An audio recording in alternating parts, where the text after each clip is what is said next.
This is Neil's Han Dynasty. Please like, share, and subscribe. Buy some silver, some platinum, and some crystallized osmium.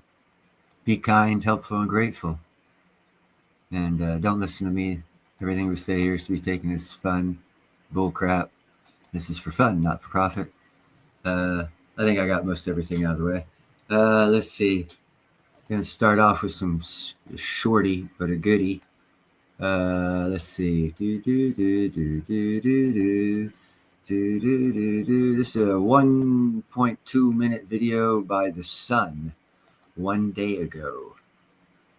Let's see if I shared it. Let me get myself off screen here so you guys can see it.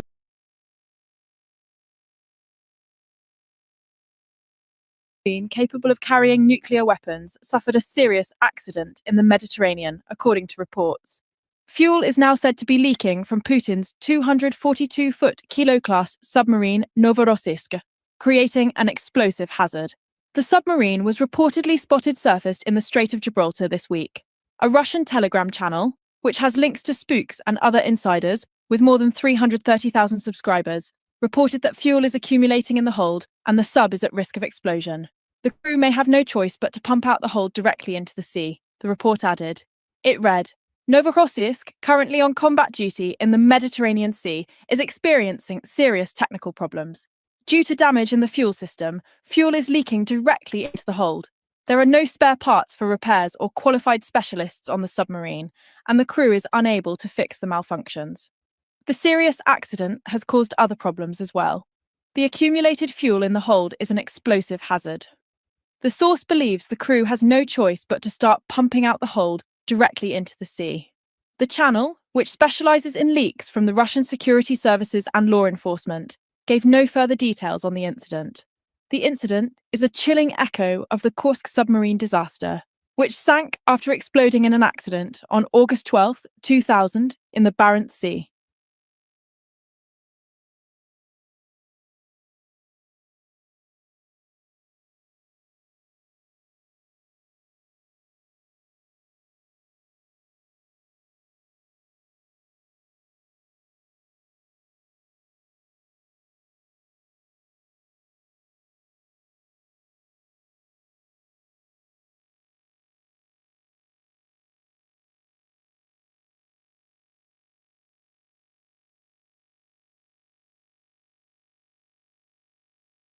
This and going platinum are to be believed. The precious metal is the best and baddest in all the land. The platinum industry brings in close to $8 billion per year, causing platinum to be coveted for its rarity, resilience, and versatility.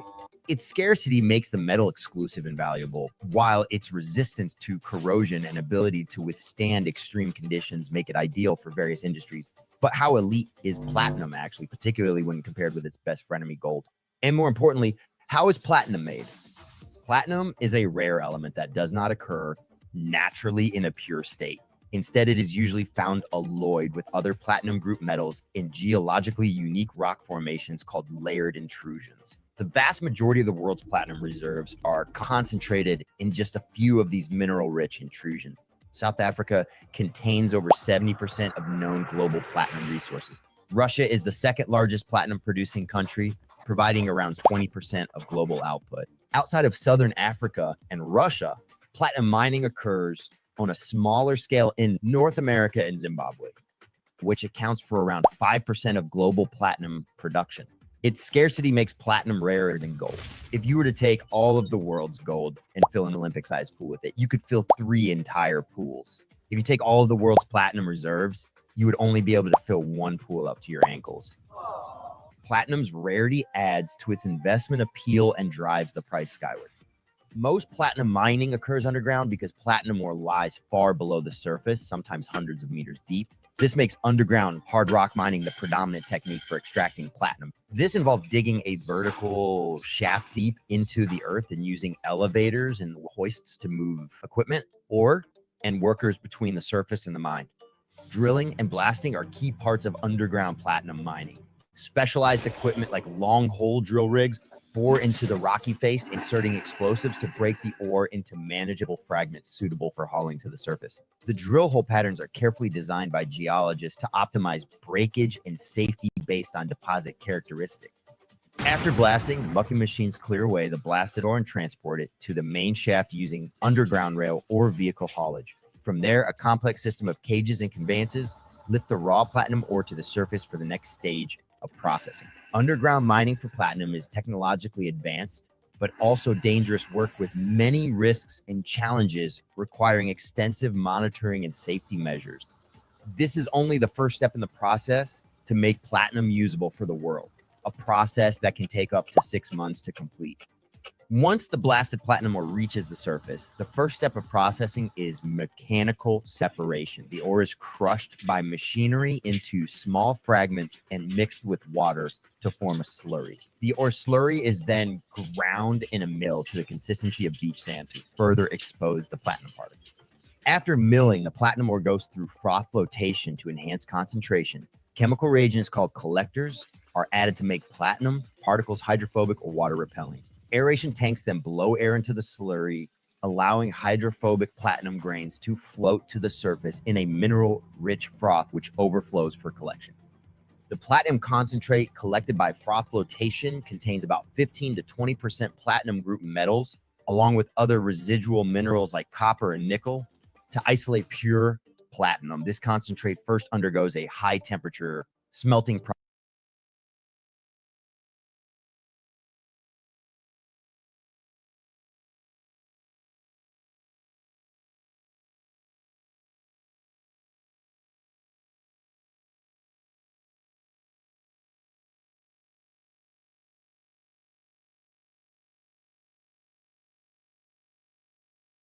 Where impurities are burned or melted off. The remaining substance is called matte. Additional smelting stages continue removing impurities from the matte, eventually yielding a nearly pure platinum end product ready for final chemical refining. To refine platinum even further, the smelting process continues. After crushing and grinding the dried platinum concentrate, it is blended with fluxes like silica and borax to lower impurity melting points in the smelter. Inside the extremely hot smelting furnace, reaching over 2,500 degrees Fahrenheit or 1,400 degrees Celsius, the molten material separates into layers based on density. Lighter impurities in iron form a top slag layer that is drained off, while dense precious metals like platinum sink to the bottom for collection. This process is repeated over and over to continue to remove impurities. Further refining is required to isolate pure platinum. The matte goes through several acid baths, precipitations, filtrations, and furnace sequences to remove sister metals. Finally, Aqua Regia dissolves the remaining platinum, which can then be filtered, dried, and heated to form a pure platinum sponge or powder ready for manufacturing. Once in its purest form, platinum is now ready to be transformed into usable daily cases. In jewelry, due to platinum's bright white luster and scratch resistance nature, it's a long-lasting choice for fine jewelry and intricate wire designs. In healthcare, platinum is used in chemotherapy medications, pacemakers, and used to slow the growth of tumors. In the automotive space, platinum is used to reduce harmful exhaust emissions and is responsible for the majority of vehicle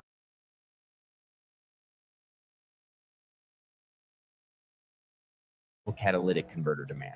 In the military industry, platinum coats jet engine parts and is a strategic mineral for various other defense technologies. With a resume like that, it appears that platinum's reputation and price tag are well deserved.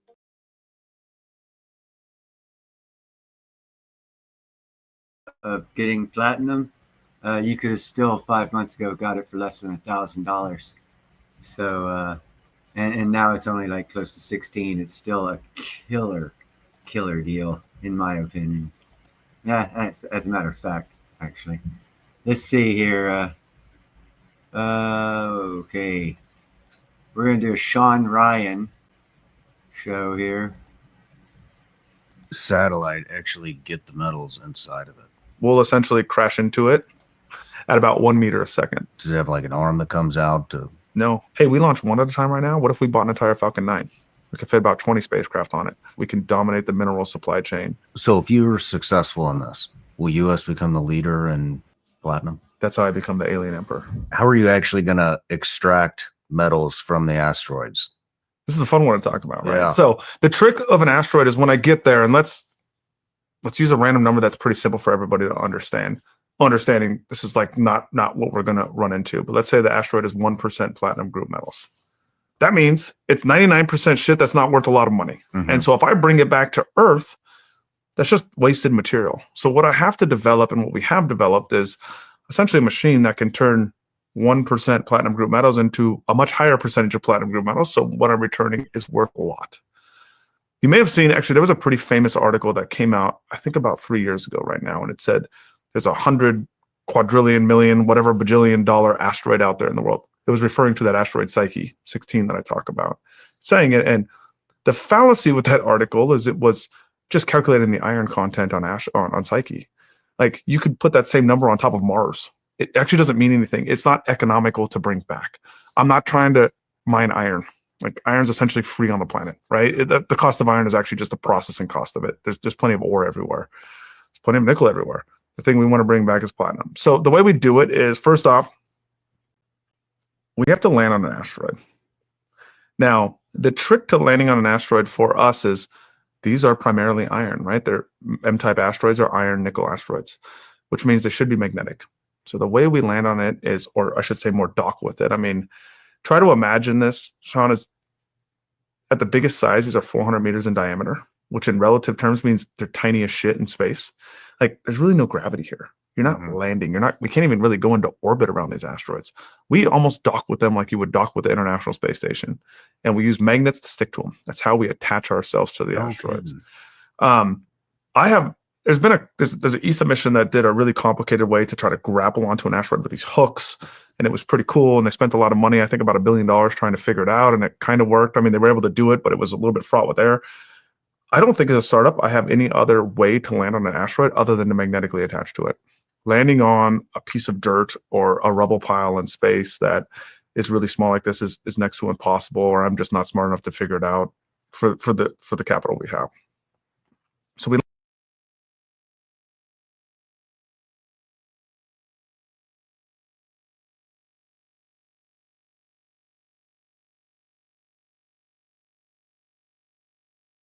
land on it.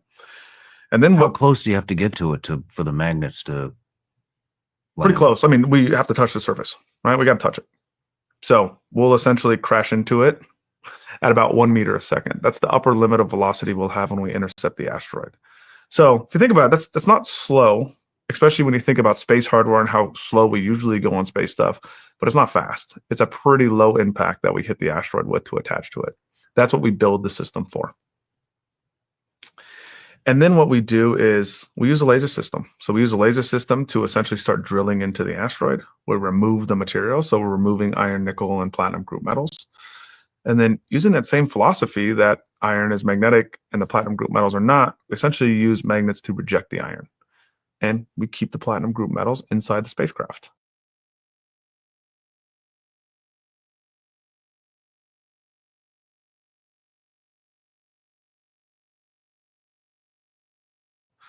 It's a pretty simple approach to do it. Now, keep in mind, I'm 10 million miles away and I'm a startup. If I start coming out here with, we got robot arms and we got conveyor belts and like, it's just not going to happen. I mean, if you look at any spacecraft, they're hard enough to fly when shit isn't moving. And then when you start to add mechatronics to it, like they're next to impossible, right? I mean, look at the arm that we developed that not we actually, Canada did, MDA on the space shuttle. That was a huge undertaking to get 2 actuators to work correctly. Like, it's really hard to do that in space. So we just can't do it. I don't want to have the team. Keeping it simple is part of one of the biggest philosophies we have at the company. And so we'll store that. And then we just essentially launch the spacecraft back at Earth. There's nothing special here. We crash into the atmosphere, use a heat shield to burn off kinetic energy and recover the material. In fact, the really cool thing about a spacecraft that's just mining and doesn't do any scientific exploration is I don't have to have all these weird constraints. It doesn't have to land nicely, right? It doesn't have to have nice parachutes that come out to slow you down really slow so I don't like hurt my precious cargo. In fact, I don't think we're going to use parachutes. What we're probably going to use is, if you remember when you were a kid and you would launch from model rockets and then have streamers, probably just going to use a streamer to slow it down enough so that when it impacts the ground, the metal is recoverable. And like being able to remove those constraints of scientific instrumentation and value collection from it really opens up the envelope here. Wow. One thing that's a little bit crazy that I don't think a lot of people realize, you may not as well, as we've already mined asteroids before. We have? Like the Japanese JAXA has done this twice, and NASA has done it once. So the Japanese did it with a mission called Hayabusa 1 and Hayabusa 2. They both went out to asteroids, took samples from them, and brought it back to Earth. And OSIRIS-REx went out to an asteroid called Bennu, which is how we really found out about these rubble piles, right? Bennu was a really cool asteroid. I think it was about a kilometer and a half in size. And it was just a whole bunch of essentially little particles stuck together with static electricity. And so if you ever watched the landing of OSIRIS-REx, or landing, I call it landing because they didn't really land, they just like sunk into the surface. And then this is where NASA does extremely good job, and I don't think anybody else can do it to this level. They thought it was fucking solid. They go to land and they start sinking into the surface, but they had thought through this and had a theory that maybe it wasn't solid. What could we do? And we're actually able to like not just destroy the spacecraft by going into some random dirt. They backed up, they went around it, they rethought about it, and were able to still grab a sample and complete the mission. OSIRIS-REx returned a sample about a year ago now.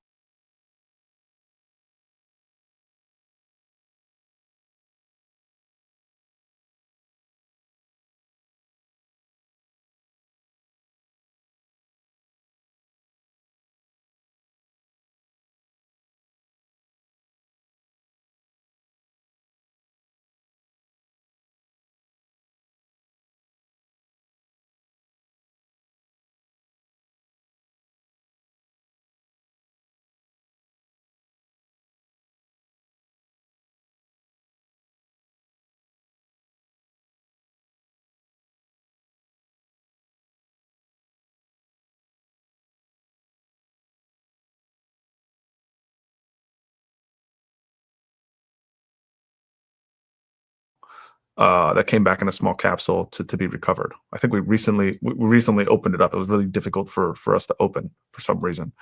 But so we understand the physics to all this. There isn't some like physics barrier we have to get past to mine an asteroid. This is simply, can we do it cheaper and economically to make it work? No kidding. Wow.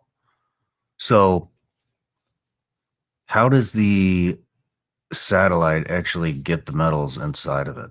I mean, I get the magnetism, pushing the iron and all the other shit away. Does it have like an arm that comes out to? No, in fact, the metal and the way we do it with ring magnets is the platinum group metals flow up through the middle of the spacecraft and essentially are trapped in a very small mylar bag. This isn't a lot of volume to bring back, right? If you think about it, platinum group metals are some of the most densest elements on Earth.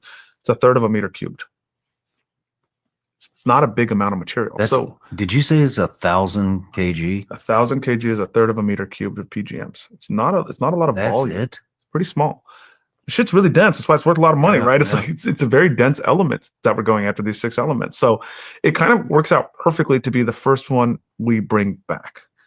And then obviously, Sean, as we look at it, like platinum is where we're starting.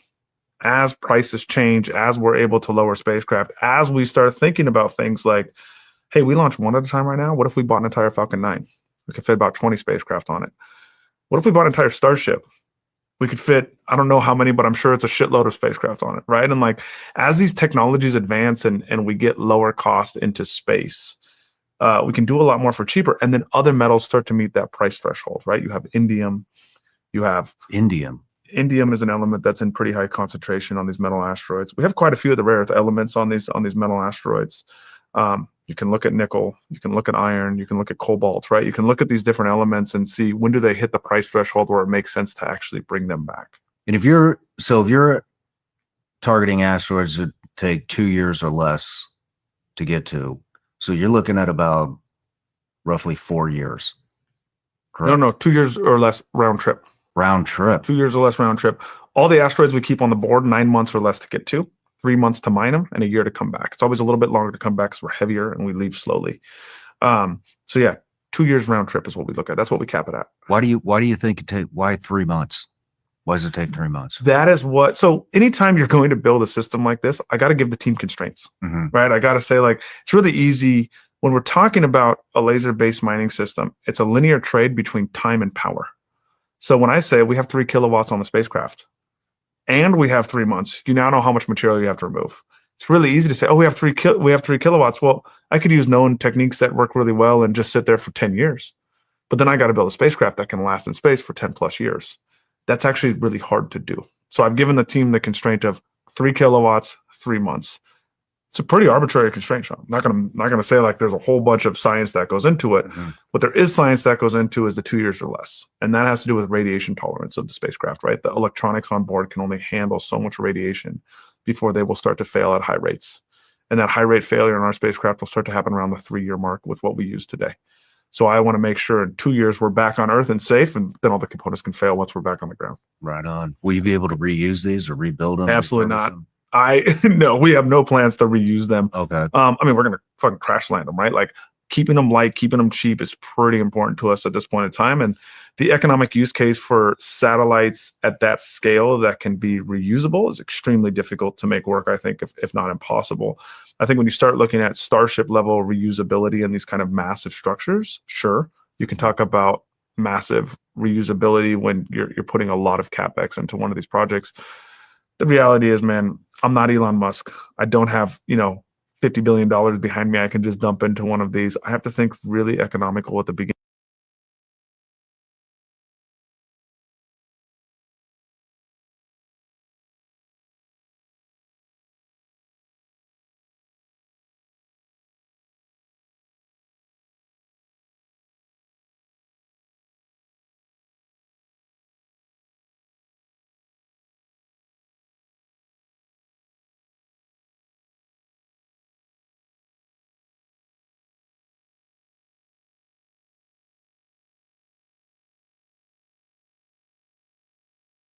And like part of this is having the economic constraint as well. If we had unlimited money, we know how to mine an asteroid. It's called OSIRIS-REx.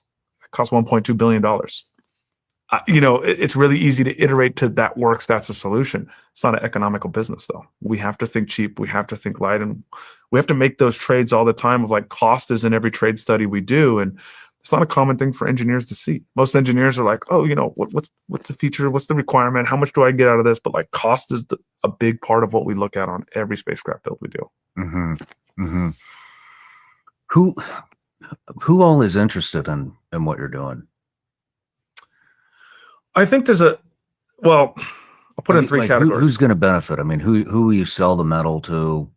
That kind of stuff. Yeah. So the metal, we're going after a commodity. So the nice part is it's like we have about $8 billion in offtake agreements right now. And they're kind of comical because it says like, if you bring me $8 billion in platinum, I will buy it from you. Like it's really easy to sell this into the commodity market that will then be used. So who's going to benefit from it? Tesla, Boeing, NVIDIA, like every company that now has access to a US source base of platinum group metals. I should make one thing really clear. We don't have a lot of platinum group metals in the United States. As we expand, platinum group metals, if we continuously use it at the way we use it in the United States, we'll run out of it by 2035. Now, the reality is the globalization on the world.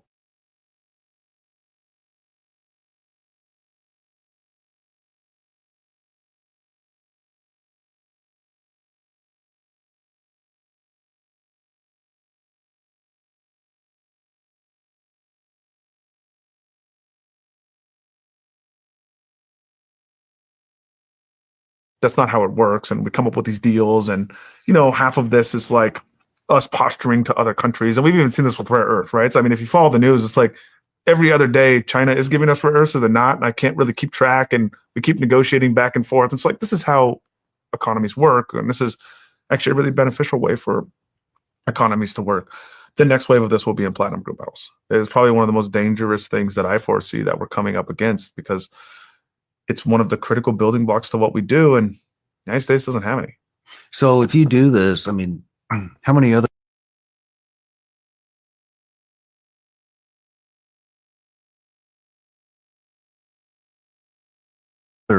platinum mines are there in the world? Is there a ton of them, or is there not very many? There's a whole plethora of them in South Africa. Mhm. There's quite a bit in Russia. China has a couple. I don't know the exact number though, but there's quite a few of them. Well, so if you're successful in this, will U.S. become the leader in platinum? You also become dominant in platinum. In fact, I'm going to say this differently.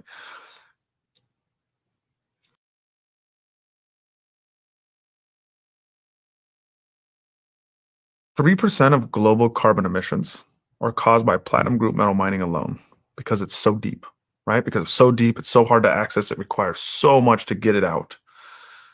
What if I told you a story of the future where we provide it from space at a fraction of the carbon cost to the point where platinum group metal mining on the planet becomes banned?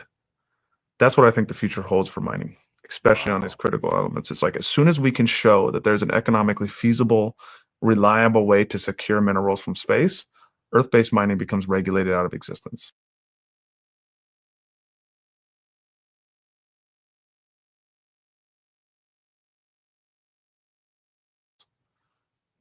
And so what Astroforge can become one day is one of the first regulated monopolies, right? We can dominate the mineral supply chain and also have laws in place where nobody else can dominate it.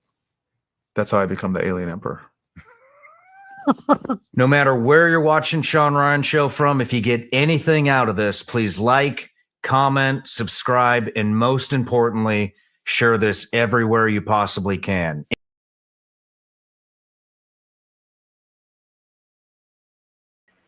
Because I knew it was important. Hey, what's up, Hunter? So what do y'all think about me and my space mining bullshit talk now, huh? I actually, wow. I like my crystal ball must work. We're going to show this one again because I liked it so much because it's about one of my favorite stocks. It is from AALO Atomics. He's got very few subscribers. Why is this nuclear fuel used? Why isn't this nuclear fuel used everywhere? I'm sorry, this is not the one about nanonuclear. My bad. Still a good one to watch. Today, we're going to try to make this nuclear reactor melt down.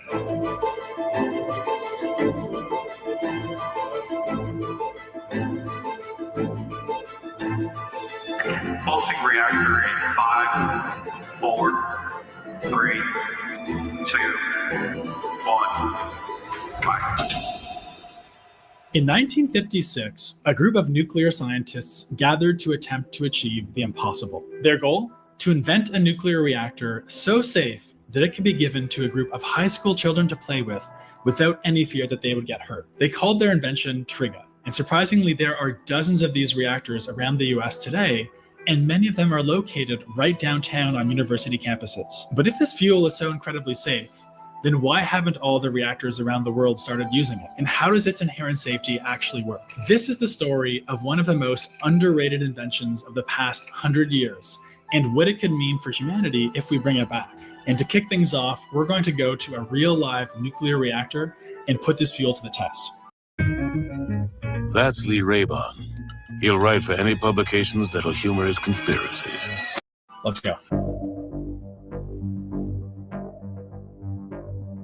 We're on UT Austin's campus, and this building might not look like much, but within these walls is a nuclear reactor. And today, we're meeting Bill, the director of UT Austin's Nuclear Engineering Teaching Laboratory, and the scientist managing this reactor. He's going to be our guide as we see this fuel in action and put it to the ultimate test. We're actually going to try to make this fuel melt down. So Bill's here, let's go check it out.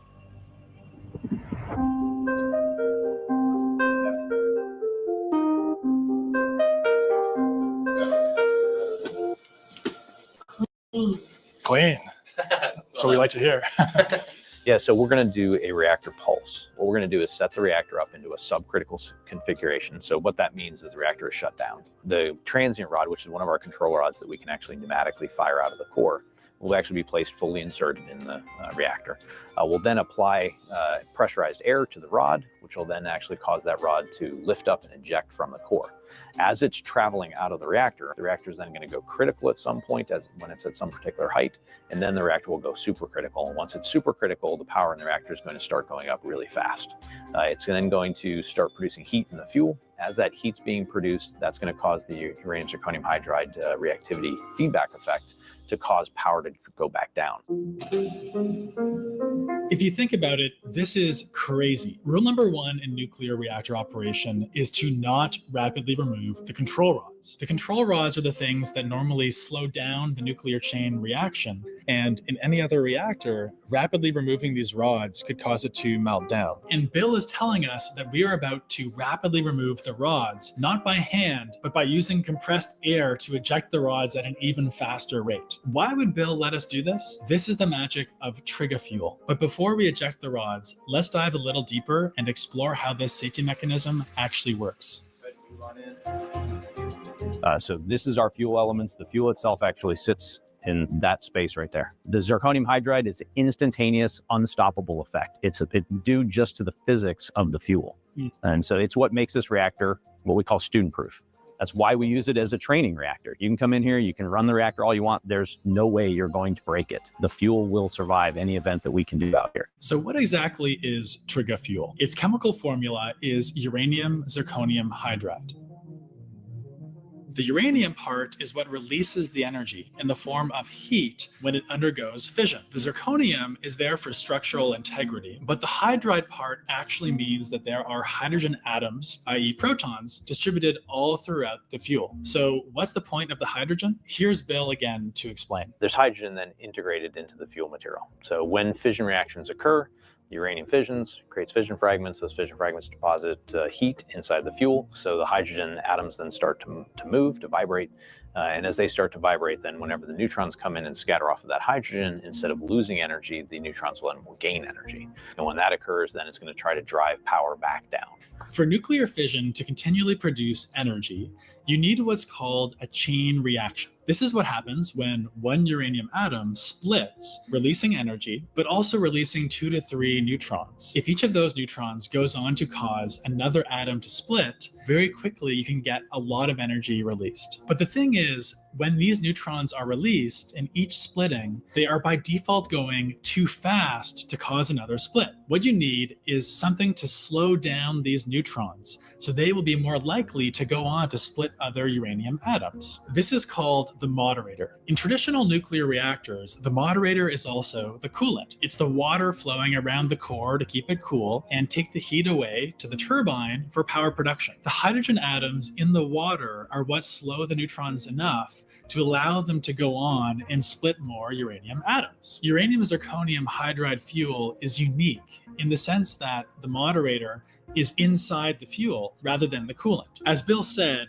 when the hydrogen, aka hydride, in the fuel gets hot, it becomes a worse moderator, meaning the neutrons remain fast and are less likely to cause fissions. And as a result, the chain reaction slows. And while other hypersafe fuels like TRISO are able to achieve inherent safety in different ways, only Trigger Fuel can maintain such a high energy density, 10 times higher than TRISO, which makes the best potential for achieving strong economics. So with all that being said, we are now ready to go actually try to make this nuclear reactor melt down. Let's go.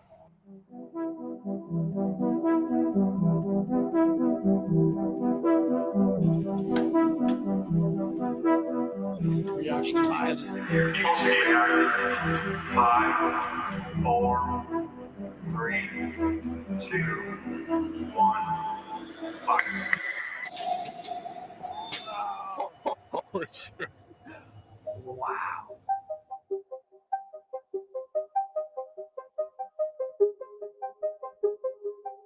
Seeing the pulse was incredible. By the way, you might be wondering what that blue glow was. That's called Cherenkov radiation. It's basically what happens when you have electrons going faster than the speed of light in water, kind of like an optical sonic boom. In any case, the fact that those engineers decades ago could create a nuclear fuel that actually cannot melt itself down is mind-blowing. So who were they and how did they do it? It all started in 1956 when a 30-year-old physicist by the name of Frederick de Hoffman had a creative idea. He assembled a group of 40 other scientists, all of whom were tired of applying their efforts towards using nuclear technology for weapons as the government and military had wanted. The group banded together in a small red schoolhouse for one entire summer and brainstormed ways that nuclear technology could be commercialized for the betterment of humankind. They knew that a critical feature of a commercializable nuclear energy technology would be an incredibly high level of safety. And so they set out to invent a reactor, which in their words would be so safe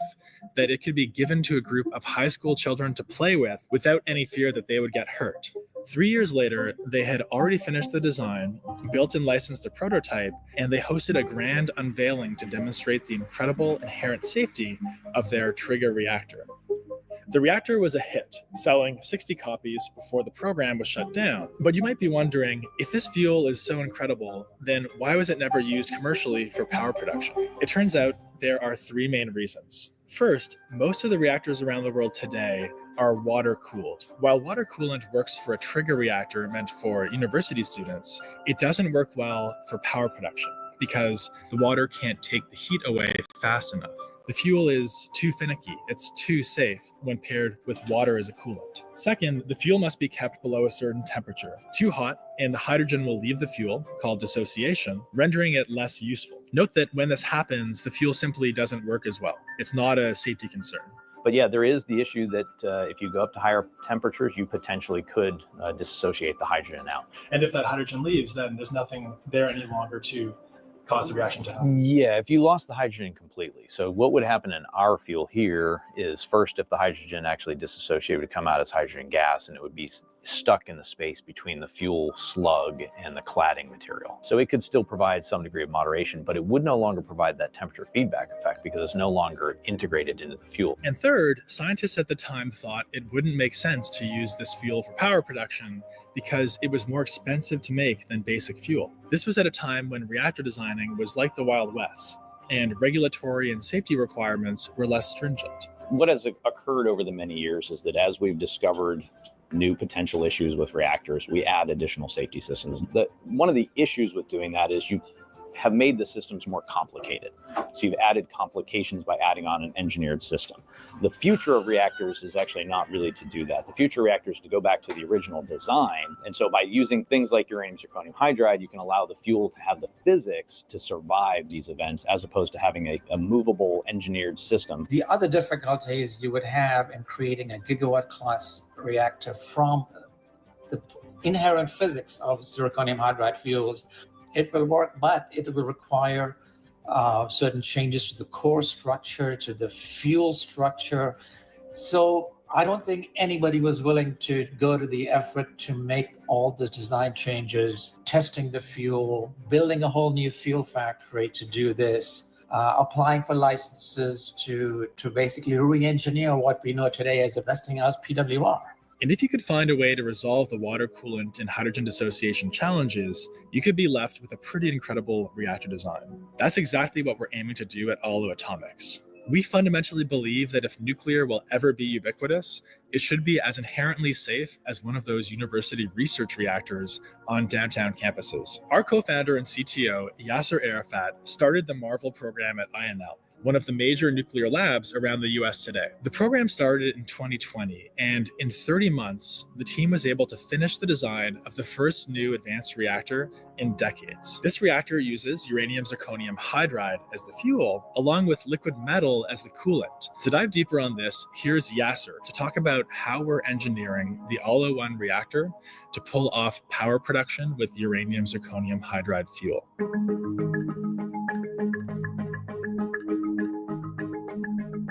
We had to do a lot of changes from the MARVEL design to Allo 1 that allows us to make a high-powered, high-temperature reactor with this fuel type.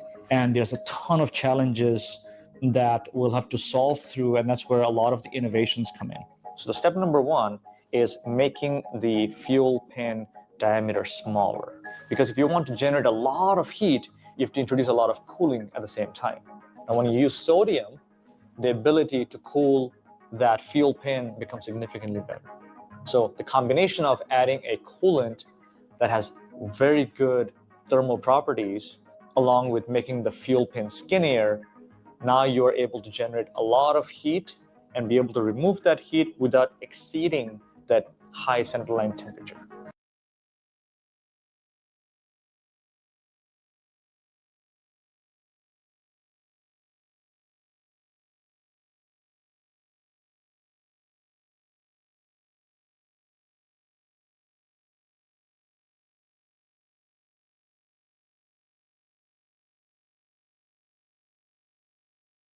Also, in MARVEL, the heat was being driven by natural convection, whereas in Allo 1, we have 3 pumps that pushes the coolant through the core at very, very high flow rate, high velocities. You get a lot of flow around the core to make sure we can extract that much power out as well. And that's why Marvel is 100 kilowatt thermal and we are 30,000 kilowatt thermal in the all-in-one design. Fundamentally, we're not reinventing the science. What we're really trying to solve here is use that proven technology and trying to come up with a configuration that makes economic sense. Despite our optimism that this will work out, not everyone thinks the hydrogen dissociation issue is something we can actually solve. The other thing that is probably the biggest concern is the fact that you have this hydrogen dissociation. So as you get to higher and higher temperatures, the hydrogen comes out of the fuel, right, or comes out of the solid matrix and pressurizes the element. And so we're sort of have a balance between the safety and your ability of the fuel to handle higher temperatures. The main challenge with this fuel type is the fact that the uranium zirconium hydride has hydrogen fused into the pellets. And if you exceed that temperature where it's too hot, like around 650 to 750 degrees Celsius, then the hydrogen tends to move out from the hot zone to the cold zone. When the hydrogen leaks out of the fuel and it's doing this trickle over a few years, you're going to eventually lose enough to where you're not going to be able to maintain the chain reaction anymore. The key is to design the temperature profiles and barrier materials in the core just right so that we lose the hydrogen at an acceptable rate. In our case, we've lowered the hydrogen amount that we've dissolved into the fuel. This means it exerts less pressure into the gas gap and consequently substantially reduces the hydrogen leakage rate. Nobody wants a stained, dirty toilet. Ugh. But many cleaning products have chemicals that are harmful to the through the edge of the fuel.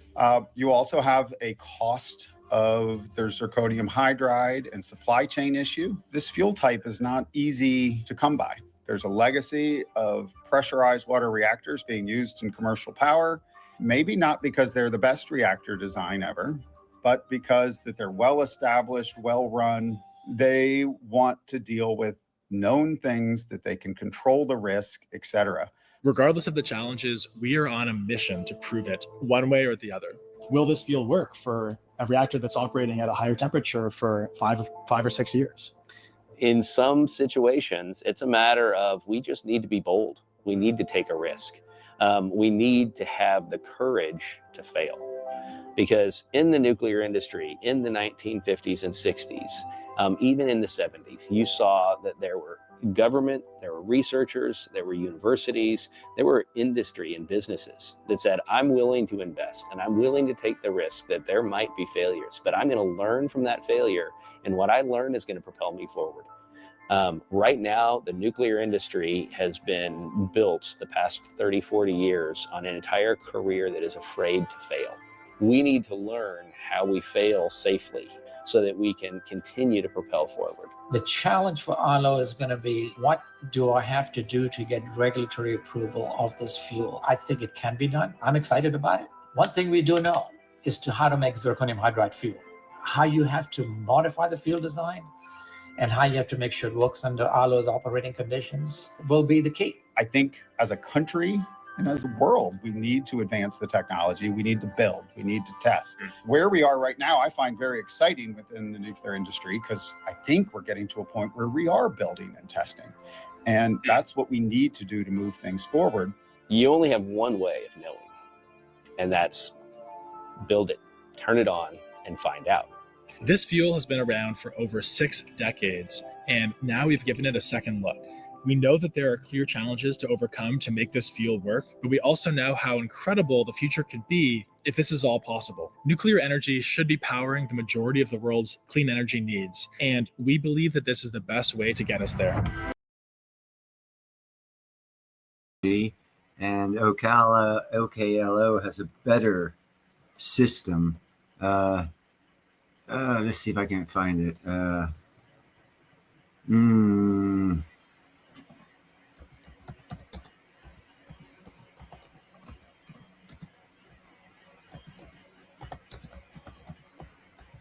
Trying to find a video real fast about nanonuclear.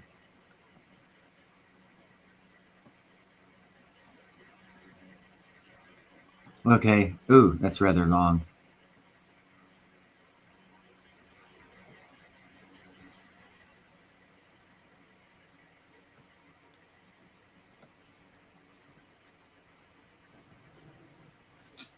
And that one doesn't cover it.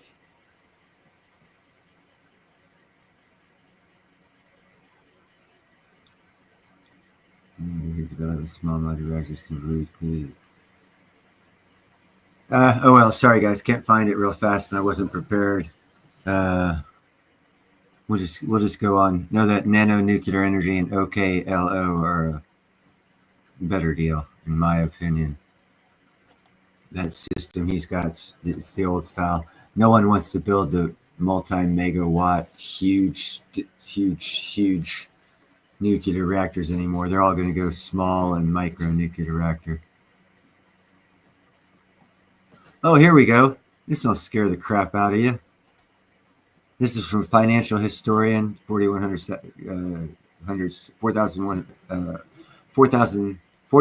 subs. That was hard to say. It's a tongue twister.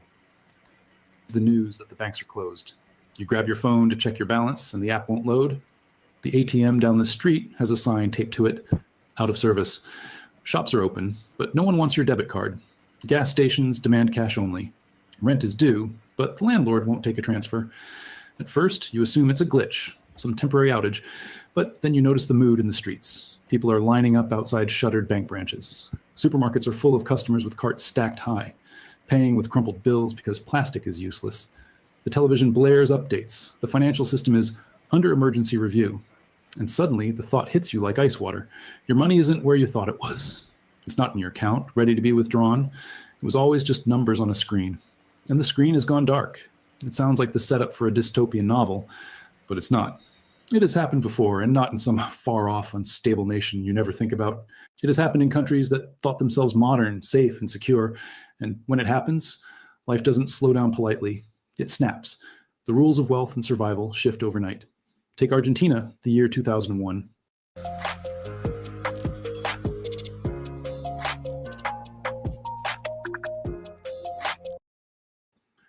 After years of economic mismanagement, debt, and IMF bailouts, the government was desperate. Banks were bleeding deposits as citizens tried to convert pesos into dollars and move them abroad. So the government slammed the doors shut. They called it the corralito, the little corral. But for ordinary Argentinians, it was a cage. Cash withdrawals were capped at 250 pesos a week. Accounts denominated in dollars were forcibly converted into devalued pesos. In just weeks, savings meant for homes, businesses, or retirement lost half their real value. People banged pots and pans in the streets. Middle-class families that had thought of themselves as safe and stable were suddenly thrown into chaos. That is what happens when banks shut down. Money evaporates, not in some abstract sense, but in the way bread, milk, and rent become unaffordable overnight. And Argentina is not alone. Cyprus, 2013. The European Union forced the government to freeze bank deposits as part of a bailout deal.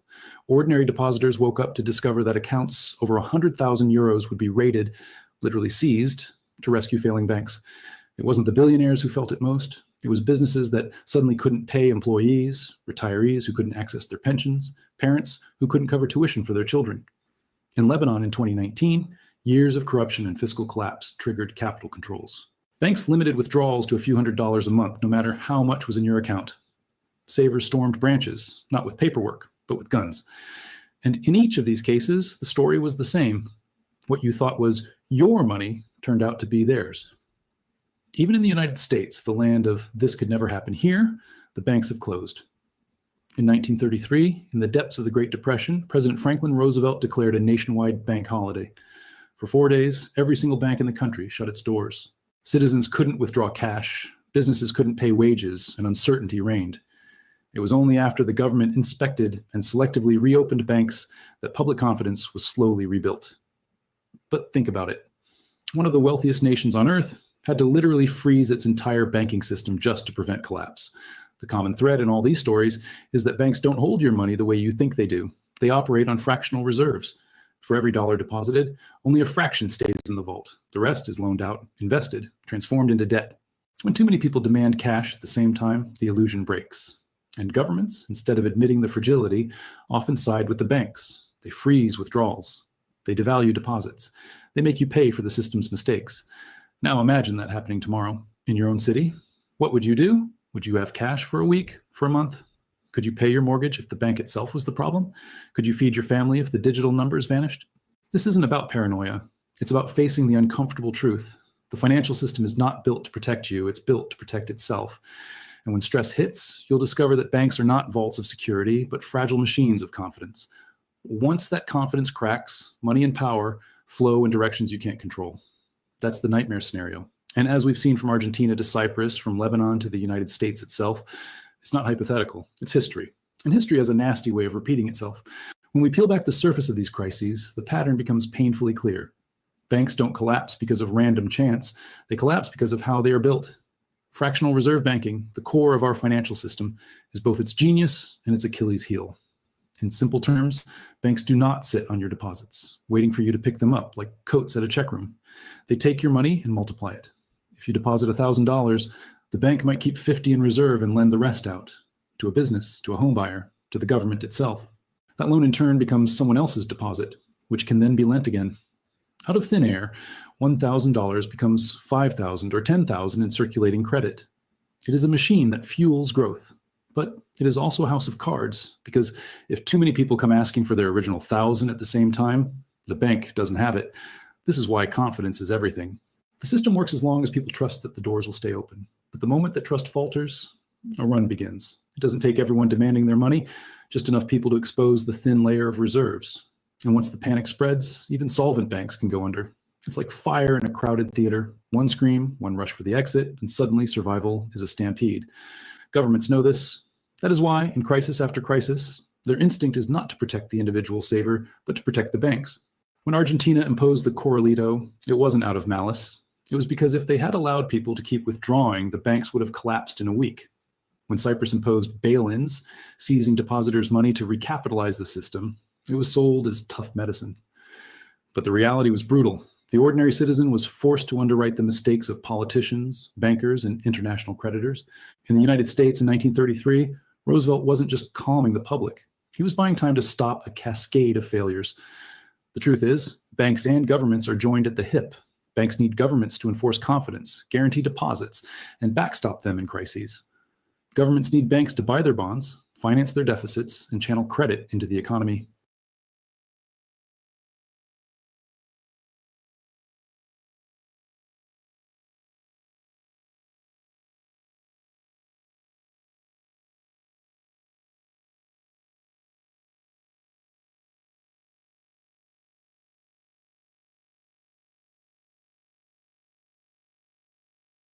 When stress hits, they close ranks, and the person left out is you, the depositor, the taxpayer, the supposed owner of your money. The illusion is reinforced by rules and insurance schemes. Deposit insurance sounds like protection. In America, the FDIC guarantees accounts up to $250,000. But ask yourself, if every depositor in the country rushed to claim that guarantee, would the money be there? No. The insurance fund is a fraction of deposits. Its real power is psychological. It is a placebo designed to keep you calm. And what happens when the banks shut? Commerce grinds to a halt. Digital payments vanish. Salaries are delayed. Supply chains seize up. In Lebanon, factories couldn't import raw materials because they couldn't wire dollars abroad. In Greece, during the 2015 crisis, people lined up at ATMs in the blazing heat, waiting hours to withdraw a mere 60 euros a day. Weddings were postponed, surgeries delayed, children pulled out of schools, all because the financial system had decided that access to money was no longer a right, but a privilege to be rationed. $20 for a knife. My buddies said I got scammed until they watched this beast work, so I'm at my neighbor's. Even in the age of smartphones, crypto, and fintech apps, the problem hasn't gone away. In fact, it has deepened. The digitalization of money has made us more dependent than ever on banks and centralized systems. If the server goes down, if the card reader fails, if the institution freezes your account, your wealth is suddenly nothing but digits in limbo. In a cashless society, the idea of bank shutdown isn't some ancient fear from the Great Depression. It is a modern nightmare waiting to happen. Now think about the ripple effects. Businesses can't pay workers, so layoffs spread. Supermarkets can't pay suppliers, so shelves empty. Investors panic, selling assets at fire sale prices, draining retirement accounts and pensions. The government scrambles to restore confidence, but every day the lines grow longer and the patience thinner. What began as a technical decision in a boardroom cascades into a full-blown social crisis. And the longer it drags on, the more desperate people become, bartering, hoarding, even rioting. This is not theoretical. It has happened in nations across the globe. It could happen again. And if you think it could never happen in America, Britain, or Germany, remember, those are exactly the words spoken in Argentina in 2000, in Greece in 2010, in Lebanon in 2018. Stability is an illusion until the day it isn't. The uncomfortable reality is this: banks do not exist primarily to protect your wealth. They exist to protect themselves and the system they serve. When stress comes, they will sacrifice you to survive. The system is built this way, and pretending otherwise is the most dangerous mistake of all. Imagine waking up tomorrow to find your bank's website offline, your debit card declined, and your paycheck delayed indefinitely. Now, stretch that beyond a day or two. What if the shutdown lasted weeks? Would you have cash to cover food, rent, and bills? Could your employer even pay you if payroll systems were frozen? This is where the fiction merges into terrifying reality. Banks are not neutral vaults. They're arteries of the economy. Cut them off, and everything downstream begins to die. The lessons of past crises aren't dusty history, they're warnings. When Argentina closed its banks in 2001, the rage on the streets wasn't just about money, it was about betrayal. Ordinary people felt like hostages of a system they couldn't trust. In Cyprus in 2013, middle-class savers watched decades of careful work vaporized overnight to save institutions deemed too big to fail. In Lebanon, the collapse shredded the very idea of citizenship, as people realized their leaders had gambled away their future. And in the United States, the Great Depression scarred an entire generation into saving habits that lasted a lifetime. What ties all of these stories together is the same uncomfortable truth. Your money is only yours until the system says otherwise. A number on a bank app feels secure until it isn't. And that is why the lesson for today is so critical. In a world of record government debt, fragile global supply chains, and rising geopolitical tensions, the idea of a bank holiday or capital controls is not far-fetched. It is a tool in the state's arsenal. So what can you do? No, the answer is not panic withdrawals or stuffing cash under a mattress. History shows that reactionary fear only makes you more vulnerable. The real strategy is resilience. Diversification is not a buzzword. It is survival.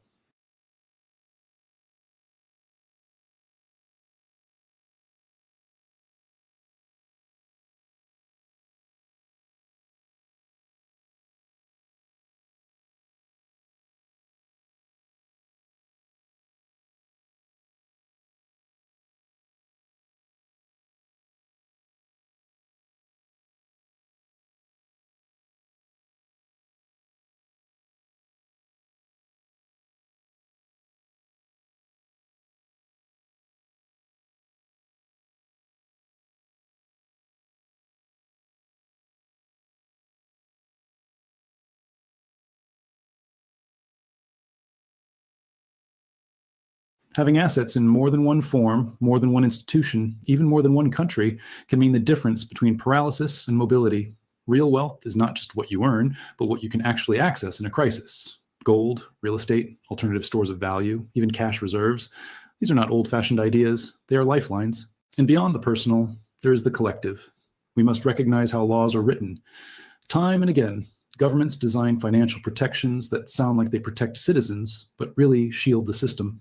Deposit insurance, emergency powers, capital controls. These are ways of managing panic, not preventing collapse. If we don't understand this, we become complacent. If we do understand it, we can pressure for better rules, for transparency, and for accountability in a system that has shown repeatedly it will put itself before us. The haunting part of this story is how fragile confidence really is. Banks don't need to collapse physically. They only need people to stop believing. The moment that faith cracks, the countdown begins. And once a shutdown is declared, the mask slips. The banks were never neutral, never just service providers. They are power structures, deeply tied to governments, corporations, and global markets. You are not a client. You are a participant in a system that works until it doesn't. History doesn't repeat exactly, but its echoes are loud. The lesson from Argentina, Cyprus, Lebanon, Greece, and the United States is simple. Do not confuse access with ownership. If your wealth only exists at the mercy of institutions, then it is not truly yours.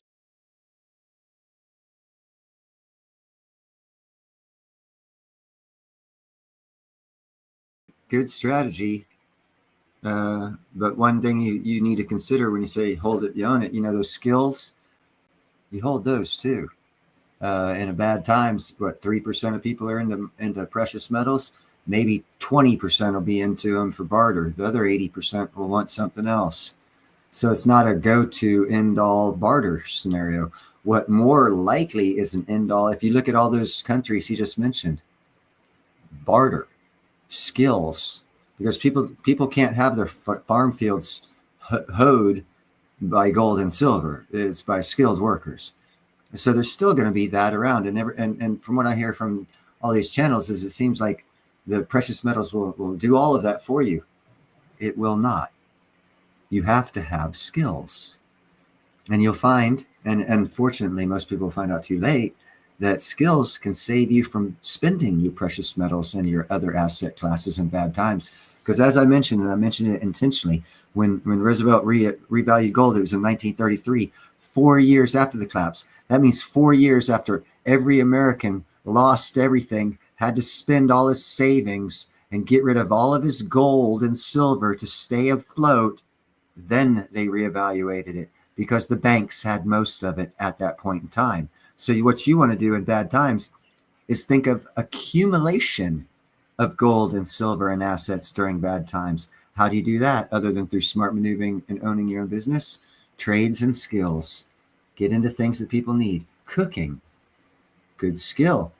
People around here, this lady sells loaves of bread for $10. Homemade. People buy them up all left, right, and center. I don't know how much it costs her to make them, but she sells them. That's a nice skill to have. As long as she can keep the materials in. That comes into the pantry. How big is her pantry? How long can she go until she needs to buy more supplies that she can't get? So, everything comes to an end. So it comes down to skills and trade. See how much money you can make in a bad time, not how much of your money you can spend to stay afloat. Because you'll find out, what's that saying? The government can stay unstable longer than you can stay solvent. And once they drain most of the pockets, that's when they're going to do the reevaluation. So looking at history. I mean, I haven't lived through this any further than any of you have, but looking at history, that seems to be how it works. Again, I go back to 1933. The gentleman just said in 1933, Roosevelt reevaluated gold to stabilize banks because after 1929, 4 years later, they still weren't stable. That means every American family was spending their wealth and not earning it, which means they basically came close to bankrupting America and put all the money in the control of banks instead of the people. So to prevent that from happening, since history doesn't repeat, but it does rhyme, think of looking at it in a manner that you can reverse that scenario. There are ways that you can. You just have to be open-minded to think about them and come up with some ways to do it. Get into things that people need. Food. Good thing to get into. If you want to tap a market, I'm going to get into jewelry stuff. That's a market that's a higher end market, but it's actually a good market, especially in bad times, because the wealthy really love preserving their wealth in jewelry. So if you create kick-ass jewelry, well, son of a gun, you got something going. But anyhow, enough of that bullshit. Let's go back to some fun stuff. Found another.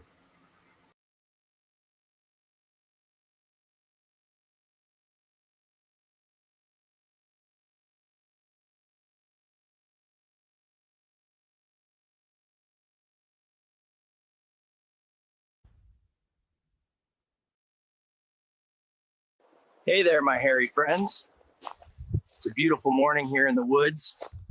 Peaceful, quiet, just enjoying a little stroll, taking in the fresh air and the green scenery. What a life, right? The squirrels have gone suspiciously silent, which probably means they're planning something disgusting. Meanwhile, the bears are seeing therapists. Yeah, stress is real. But hey, who isn't stressed these days? Imagine waking up and finding hedgehogs dancing in circles under your den, chanting forest mantras to a snail guru. Anyway, I'm getting kind of hungry. Berries again. Meh. I've eaten enough to turn into a walking smoothie. I think it's time to find something more human. Something with artificial flavor and questionable ingredients, like chips or leftover hot dogs from a campsite. Oh, almost forgot to tell you. Today, we're heading to the mountains. Yup. Higher altitude, thinner air, and hopefully fewer squirrels. Or at least dumber ones. All right. Uphill we go. Cardio time. Nature's Stairmaster, but with more rocks and fewer regrets. Let's dream a little. What if I do find people up here? If it's students, probably instant noodles and protein bars. Meh. But they always have energy drinks. Tastes like radioactive sugar, but hey, it keeps you awake and vibrating. If it's a family on a picnic, oh, that's the jackpot. Sandwiches, cookies, maybe even potato salad. And if they brought grandma, apple pie, guaranteed. Would you look at that? Now that's what I call a view. Absolutely breathtaking. If you ignore the smell of wet moss and whatever that raccoon did behind that rock, still stay unforgettable. I think I hear people. Well, would you look at that? Civilization. Tents, backpacks, probably marshmallows. And look, they're leaving for a little hike.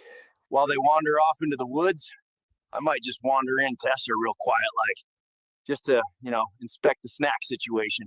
Okay, I'm in. Look at this beauty. They've got chips, unopened. A miracle. Granola bars, the fancy kind, not the sad cardboard ones. Ooh, is that peanut butter? Crunchy. Rich people stuff. Is that a portable cooler? Oh my fur, there's gonna be a steak. Not just any steak, we're talking thick, marbled, perfectly seasoned, vacuum-sealed glory. Moment of truth. The holy cooler of dreams. Let's see what culinary treasures await. No. They're vegans. Do you hear me? V-E-G-N-S. Who tortures plants like this and calls it lunch? You think bears cry? You should have seen one after eating raw tofu once. I still hear the screams at night. Ugh.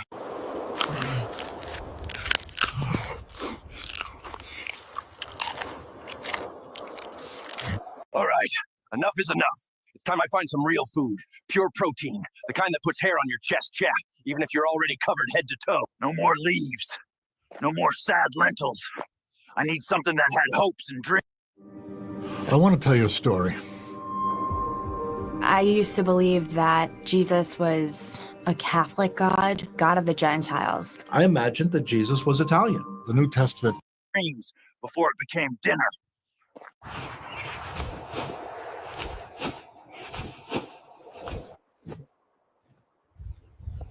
See that eagle? I have a plan. And there it is. Lunch is served. High in protein. Ethically questionable. Exactly how I like it. I know what you're thinking. This is cruel. But listen, this is the forest. Out here, we survive however we can. There's no grocery store, no delivery. No tofu subscription box. It's just me and brunch in a nest. Well, friends, here's our breakfast. The view from up here is just breathtaking, isn't it? The main thing is not to look down if you're afraid of heights.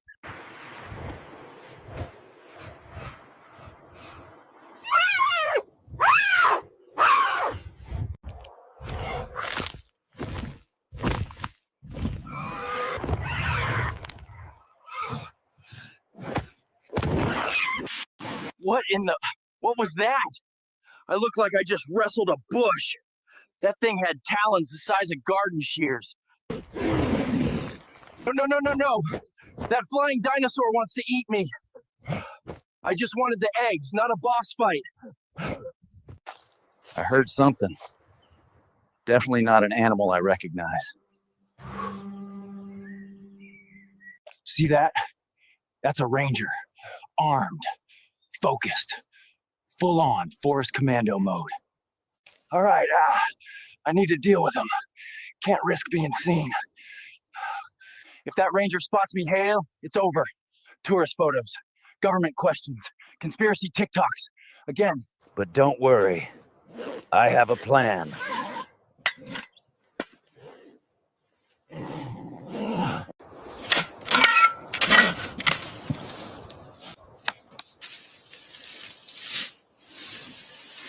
Time to get his attention. But we can't just shout. That's too obvious. We need to speak his language. What in the Sam Hill was that?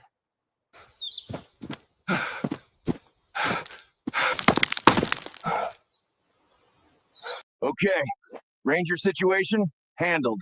Don't worry, guys, he's fine. Just a little nap in a bag. But don't worry. I know exactly what to do with him. Well, here we are. One river, one boat, one very lonely ranger. He'll drift downstream, probably find a nice campground, maybe rethink his career choices. Oh, by the way, I'm going to leave him some food because, you know, man, it's the 21st century. We're civilized now. Wouldn't want him floating downriver hangry. Oh, one small thing I forgot to tell the ranger. There's a 33-foot waterfall downstream. Nothing crazy. He just needs to turn right at the fork in the river. Easy. I mean, he's a professional. I'm sure he'll figure it out eventually. All right, friends. It's getting dark soon, and we need to find a place to sleep. Somewhere dry, hidden, preferably not already claimed by raccoons or witches. I swear, last night I heard someone chanting Latin behind a bush. Might have just been an owl, but I'm not taking chances tonight. Now listen, tonight I came prepared. Boom, headlamp, Turkish, tactical, probably waterproof, possibly cursed. All right, folks, you know the drill. Like, comment, subscribe, unless you're a squirrel. Got ideas for the next episode? Drop them below. Wait, I think I see something. And it's definitely not a squirrel this time. All right. This is a terrible idea. But let's get a little closer. Wait, where did they go? Just a second ago, there were monsters dancing, chanting, like some kind of cryptid Coachella. Nope, nope, nope, nope. That's not wind. That's not raccoons. That's a you shouldn't be here kind of noise. All right, folks. Remember me as I was. Brave, handsome, slightly unshowered. Oh, look at that cute little tail.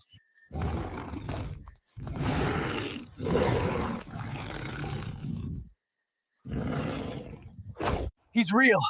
The chupacabra is actually real. And he's faster than a crackhead raccoon on rocket fuel. No. No, no, no, no, no. If you come any closer, I swear I'll punch you right in the liver. He won't find me here. I'll find the lighter now, and there will be light.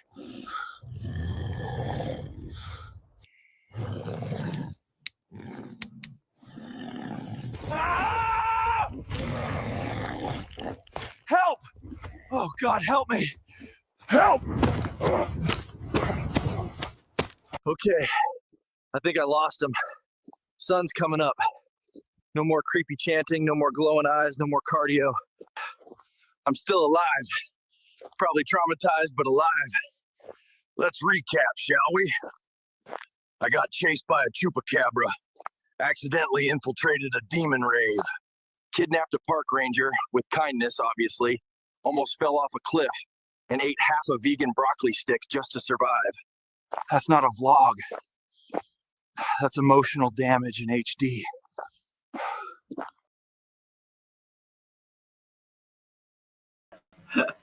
I love Bigfoot.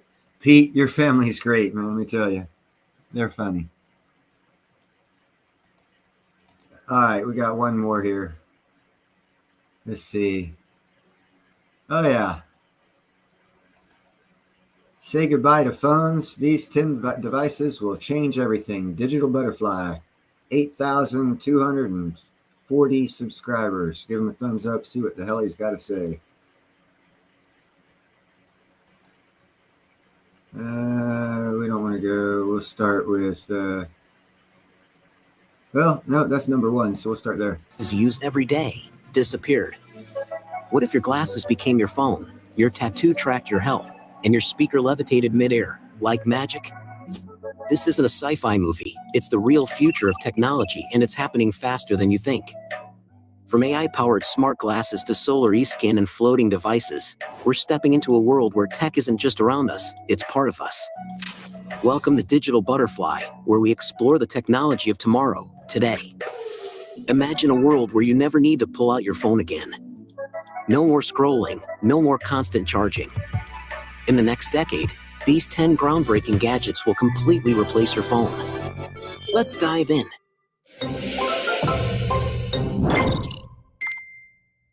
1. Smart contact lenses. The screen disappeared, and your world became the interface? Smart contact lenses, the future of wearable technology, right in your eye. These lenses don't just help you see, they enhance your vision.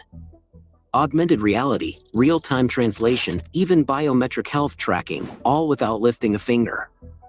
Engineers are embedding displays, sensors, and power systems into lenses thinner than a grain of rice.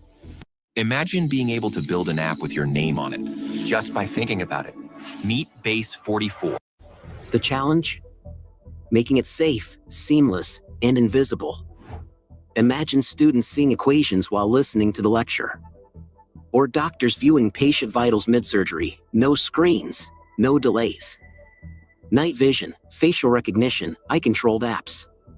We're not dreaming, we're building. The future isn't in your hand, it's in your eyes. 2. Neural interfaces. Your thoughts could control the world around you. This isn't telekinesis, this is the power of neural interfaces, devices that connect your brain directly to machines.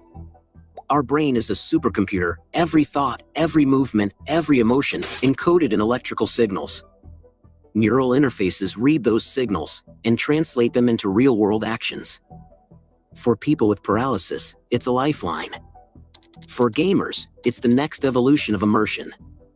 And for humanity, it's the first step toward merging mind and machine. Companies like Neuralink are developing brain implants, tiny chips that sit inside your skull, communicating with neurons in real time. Imagine thinking of a song and hearing it instantly, or learning new skills just by uploading knowledge. This isn't just technology. It's the start of a new species, cyborg humans. Our minds created machines. Now, our minds control them. 3. AI-powered holographic assistants. What if your assistant wasn't just a voice, but a presence? Good evening, Alex. Your meeting notes are ready. AI-powered holographic assistants are the next evolution of virtual help. A perfect blend of artificial intelligence and 3D holography, turning digital interactions into lifelike experiences. They adapt to your voice, mood, and habits. They learn, they respond, they evolve. And soon, they won't need a projector. With AR glasses and brain interfaces, your assistant will appear anywhere, anytime. They'll remind you of things before you forget, answer before you ask, and maybe one day, even understand what you feel.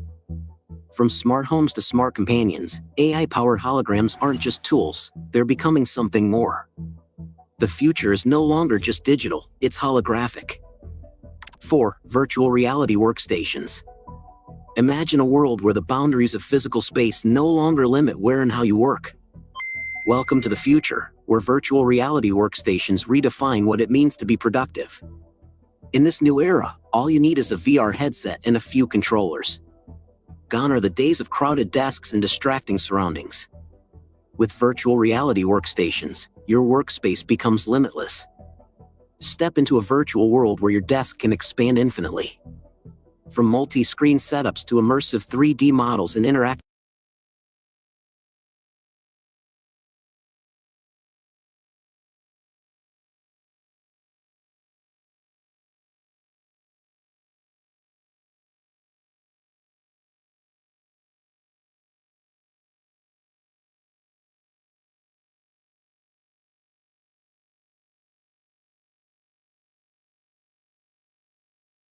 environments, you have all the tools you need to work in ways you never imagined.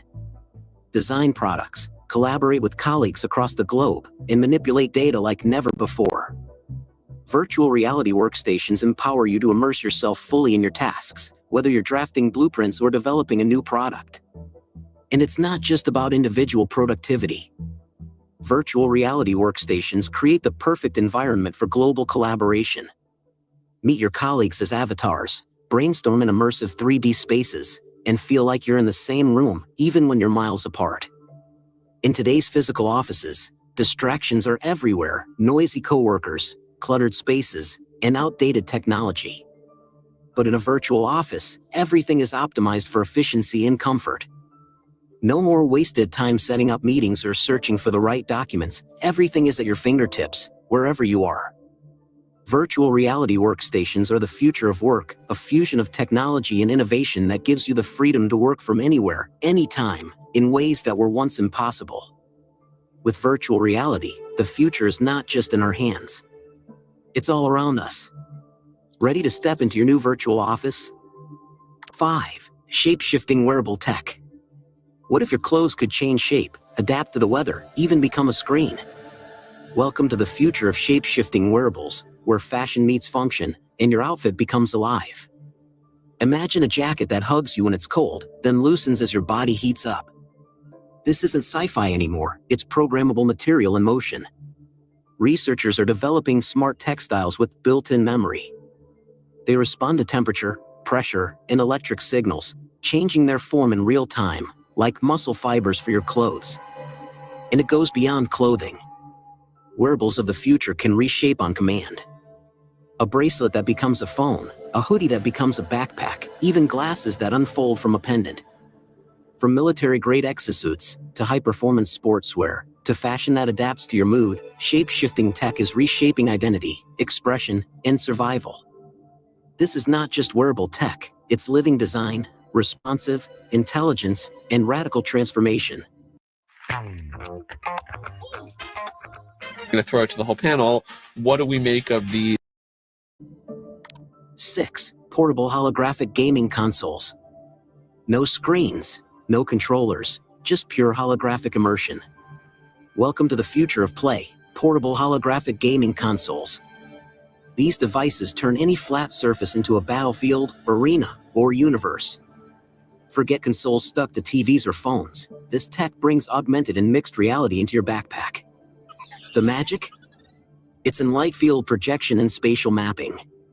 Tiny projectors emit beams that bend and overlap, creating 3D illusions that don't need glasses, headsets, or screens. And it's interactive. Built-in sensors track your hands, eyes, and motion, letting you control the game like never before. Imagine local multiplayer without any wires, just one device, projecting shared reality everyone can see and touch. This isn't the future of solo gaming. It's social, portable, and epic. Waiting in line? Stuck at the airport? Anywhere becomes your next level. Small enough to fit in your pocket, powerful enough to run entire game worlds. This is freedom in a beam of light. Tech giants and startups alike are racing to build the first mass-market version. And with advances in AI rendering, quantum dots, and microlens arrays, we're closer than you think. But gaming is just the beginning. These devices could revolutionize learning, design, and even relationships. From summoning dragons on their coffee table, to playing chess with a friend across the globe, portable holography is where imagination becomes reality. This is Digital Butterfly, where the future unfolds, pixel by pixel, beam by beam. Like, share, subscribe, and stay one step ahead in the evolution of reality. 7. Ultrasonic toothbrush. Tired of brushing your teeth the old-fashioned way? Meet the future of oral care, introducing the ultrasonic toothbrush, a revolutionary, hands-free solution that gives you a complete clean in just 30 seconds, with no brushing needed. Just place it in your mouth, press a button, and let 40,000 ultrasonic vibrations per minute do the work. It removes 99.9% of plaque, deep cleans between teeth, and even massages your gums, all while you check your phone, do your hair, or just breathe. Using advanced U-shaped design and medical-grade silicone, it fits snugly around your teeth and reaches every surface, something traditional brushes just can't match. It's waterproof, easy to clean, and charges via USB. One charge lasts up to a week. Some models even sync with your phone to track cleaning progress and customize modes. Great for busy mornings, kids who hate brushing, or anyone ready to level up their dental routine. The ultrasonic toothbrush, Because the future of brushing is not brushing. Brush smarter, not harder.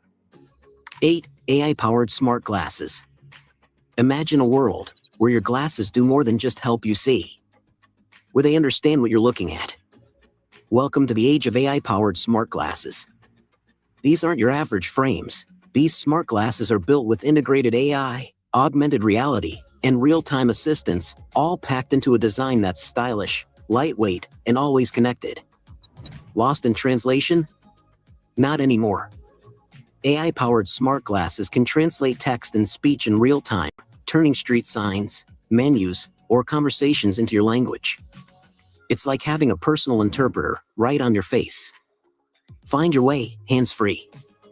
Built-in navigation overlays AR directions onto the real world, guiding you step by step. And when curiosity strikes, just look. AI scans the world around you and gives you instant context, art, landmarks, even faces you've seen before. With voice control, these glasses become your personal assistant. Snap a photo, record a video, check your calendar, even get reminders as you go. It's productivity redefined. And for those with visual impairments, AI-powered smart glasses offer object recognition, obstacle detection, and voice feedback, making the world more accessible than ever. AI-powered smart glasses are more than tech. They're an extension of your mind, a bridge to the world, and a glimpse into the future of human-computer interaction. 9. Floating speakers and levitating gadgets. What if your tech could defy gravity? Meet the next wave of innovation, floating speakers and levitating gadgets. These aren't magic tricks. They use magnetic levitation, the same tech that powers high-speed maglev trains, reimagined for your desktop, living room, or workspace. Let's start with levitating speakers. They float, rotate, and deliver 360-degree sound in every direction. No stands, no wires, just pure, elegant audio suspended in space. They're not just speakers. They're conversation starters, works of art, a vibe. Levitating tech doesn't stop there. From floating light bulbs that never burn out, to wireless charging platforms that keep your phone hovering midair, these gadgets are redefining what's possible. It's science meets design, function meets futuristic flair. Beyond the aesthetics, levitating gadgets represent a bigger shift towards smarter, cleaner, and more immersive tech. They reduce contact, minimize wear, and spark wonder in anyone who sees them. The future doesn't always have to be complicated. Sometimes, it just has to float.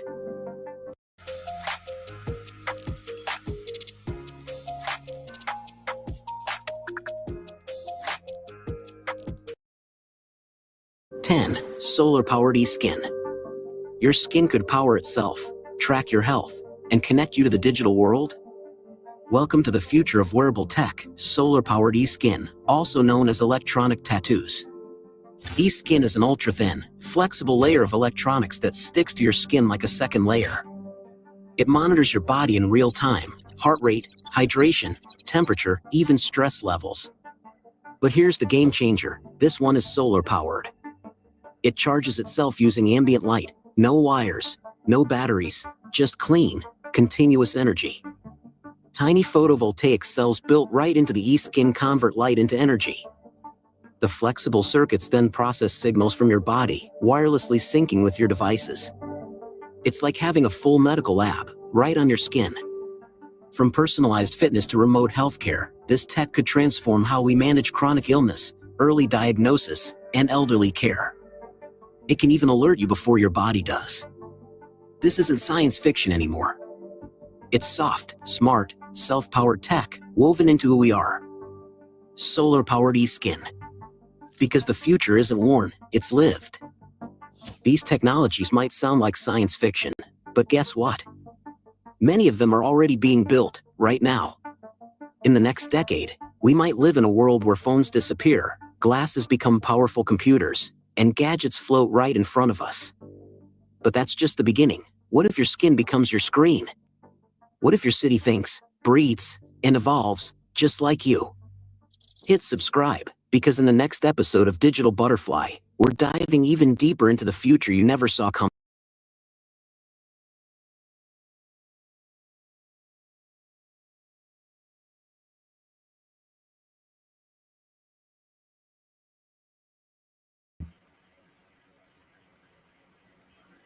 It caught me totally off guard. The hoverboard from Back to the Future. Never realized it was real until I realized it was real. And the insurance companies didn't want to insure it because too many kids would be busting their ass getting insurance claims. So therefore, that technology was shelved. We've had hover technology for 40 plus years. I hope they've refined it to little gadgets. Our wee little gadgets. Little floating phone and speaker. Oh, there's 7 of 9. Whoop, there she is. Whoop, there she is. Hey, Neil, sorry to catch you off guard. Hi, Gerald, 79, Mo Silver, and everyone else I missed. It's not many here, so you didn't miss many. What's going on with you? Well, just trying to keep up with the pace of the demands of life. The pace of demands of life. That sounds tedious. Yeah, it's amazing. Like, it's amazing if I start to try to log how much time I'm in front of this laptop here. It's a lot. But, I'd say 80% of the time it's fun. And probably 90% of the time it's educational. And so combined, that's like an 85% happiness ratio. That's pretty good. I think there's 3 ways to look at it: the right way and the wrong way. Yeah. There's a lot of information out there and tons of people pumping out the content. So I've done back to back here, Salivate Metals live stream to Rocky Superstars, and then here, and I think 79's actually. Yeah, she just showed up. Yeah. Actually, a couple more people just showed up. The numbers just ran up to 9, dropped X7, so a couple people showed up. Yeah. Must be doing a raid.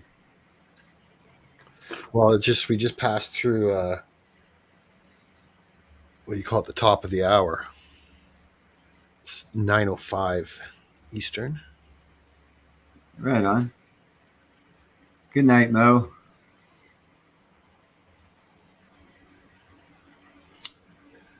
I see you got the metals markets. Yeah. Up there. Yeah. I should go ahead. Silver was running for a good hour or two there. It just took a nice pullback. I think 79 just shorted the market again. Yeah. Platinum's still the best performer out of all 3 of those. Let's see there. I got to put it on full screen to see it. Oh yeah. 1.84. And palladium doing well also. 1.44. Let me see here. That's not what I wanted. That's not what I wanted. That's not what I wanted. That's not what I wanted. That's not what I wanted. Okay, back to that. Hold on, there we go. There's better.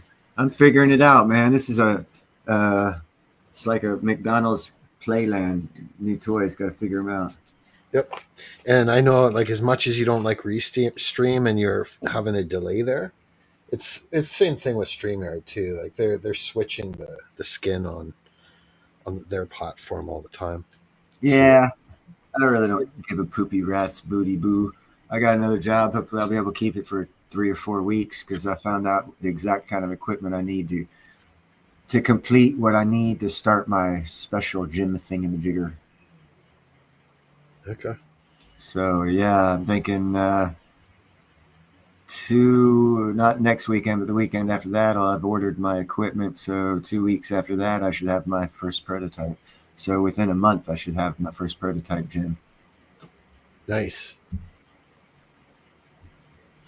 Yes, say prayer, keep my job.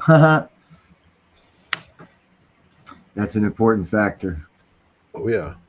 Yeah, you got to have some cash coming in on the regular. Yeah, all this stuff hit me out of time.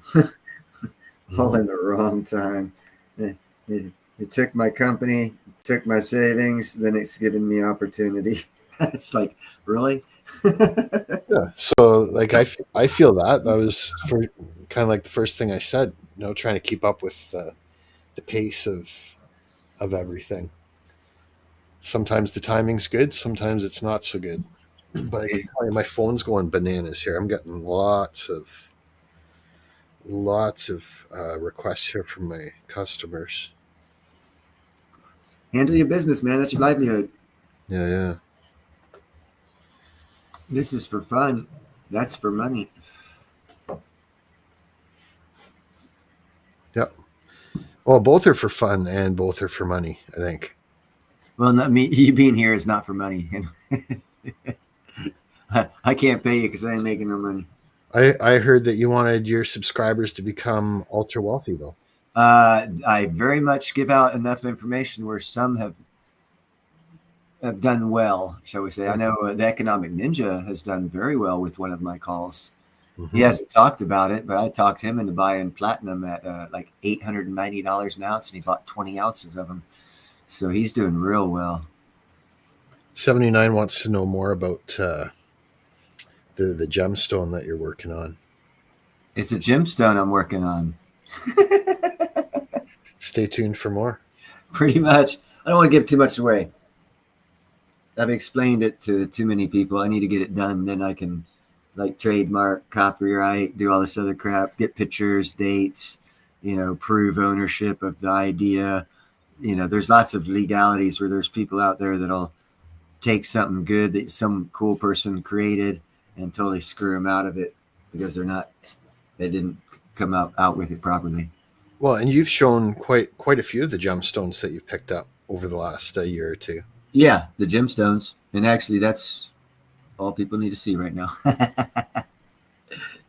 I'm sure it'll be a gem. Good pun. I'm hoping it'll pay like a diamond. Yeah. Well, add value, and then you can crank up the price.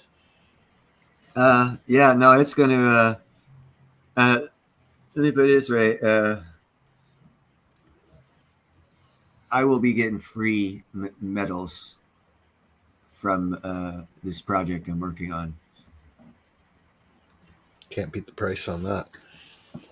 I'll be making a little bit of profit margin and metals for each sale. So it's all good. It's beautiful. Yep. I'm making what most women will want. A new type of jewelry's too open, but I'll use the word jewelry. You could call it an accessory.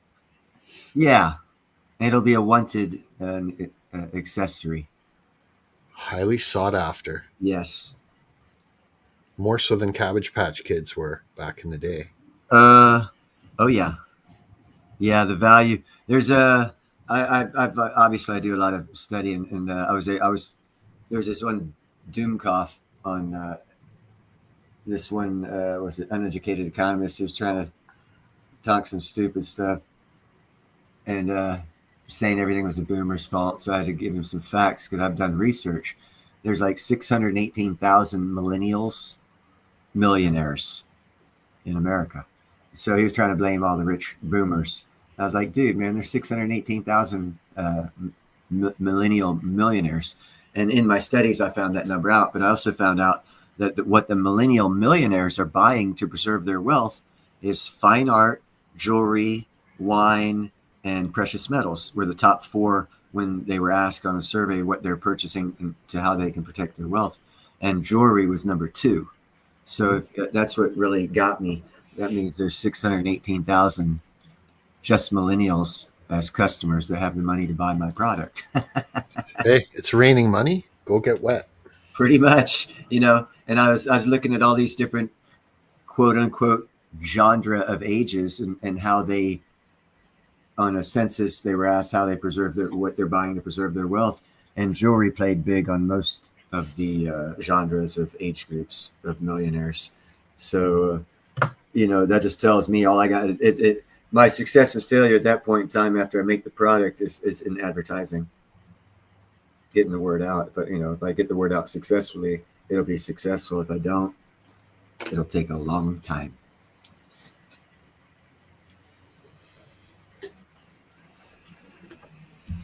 So we'll see.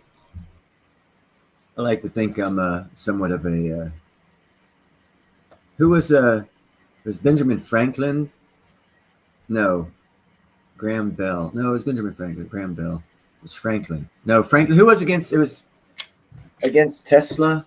Same. It was Graham Bell, right?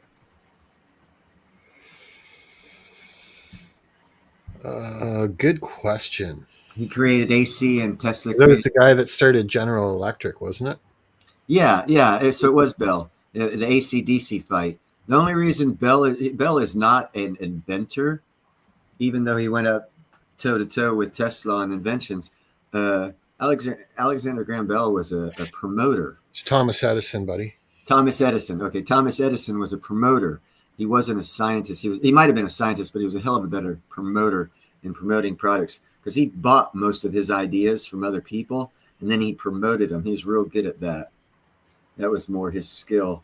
I think he stole quite a few of Nikola Tesla's ideas. Like, I think Nikola Tesla worked for Thomas Edison. Yeah, well, and that's where Thomas Edison, through his style of genius, he was a good manipulator, hired ingenious people, basically hijacked their ideas while they were working for him, and promoted them as his own, making himself seem to be an inventor and scientist more so than he actually was. He was more of a promoter. But he was a good enough promoter to help crush Tesla's career. So this says here, when I asked what caused Nikola Tesla's downfall, it says following completion of the project that illuminated the city of Rahway, New Jersey, Tesla expected to go on to manufacture his generators, but his naivety brought failure. In the fall of 1886, the backers disagreed with Tesla, tricked him out of his money and patents, and left him penniless. Yeah, J.P. Morgan, I believe, was one of them. I think so too. Yep. Actually, I think J.P. Morgan. Yeah, because he destroyed a 9-story brick building that Tesla had something built inside of that had relativity to what you were just talking about. Yep. And after that event happened, he tore that building down, and a lot of other larger transmission towers that he built for his free energy project were torn down. Yep. And I'm sure J.P. Morgan was one of the bigger financiers of his projects. Yeah, and I did Google that. I frequently Google stuff, and I give it about a 95% potential accuracy rate, you know? So I weigh it against my memory most of the time. Here's something you should try if you have the spare time. Oh, yeah, I got lots of spare time. Ask Google a question in 2 or 3 different manners and see what kind of answers you get. Yeah, I've done that, like especially if the answers that it gives me are not, you know, along the lines of what I'm looking for, which it does from time to time. Yep. So you definitely, like with critical reasoning, you need to take multiple different sources of information, figure out what their biases are, right? And then put it through a number of different filters like that, and then weigh it out and come up with your own theory, test it, right? And then come up with your conclusion. That's your best way to get close to accuracy or facts. Yeah. I actually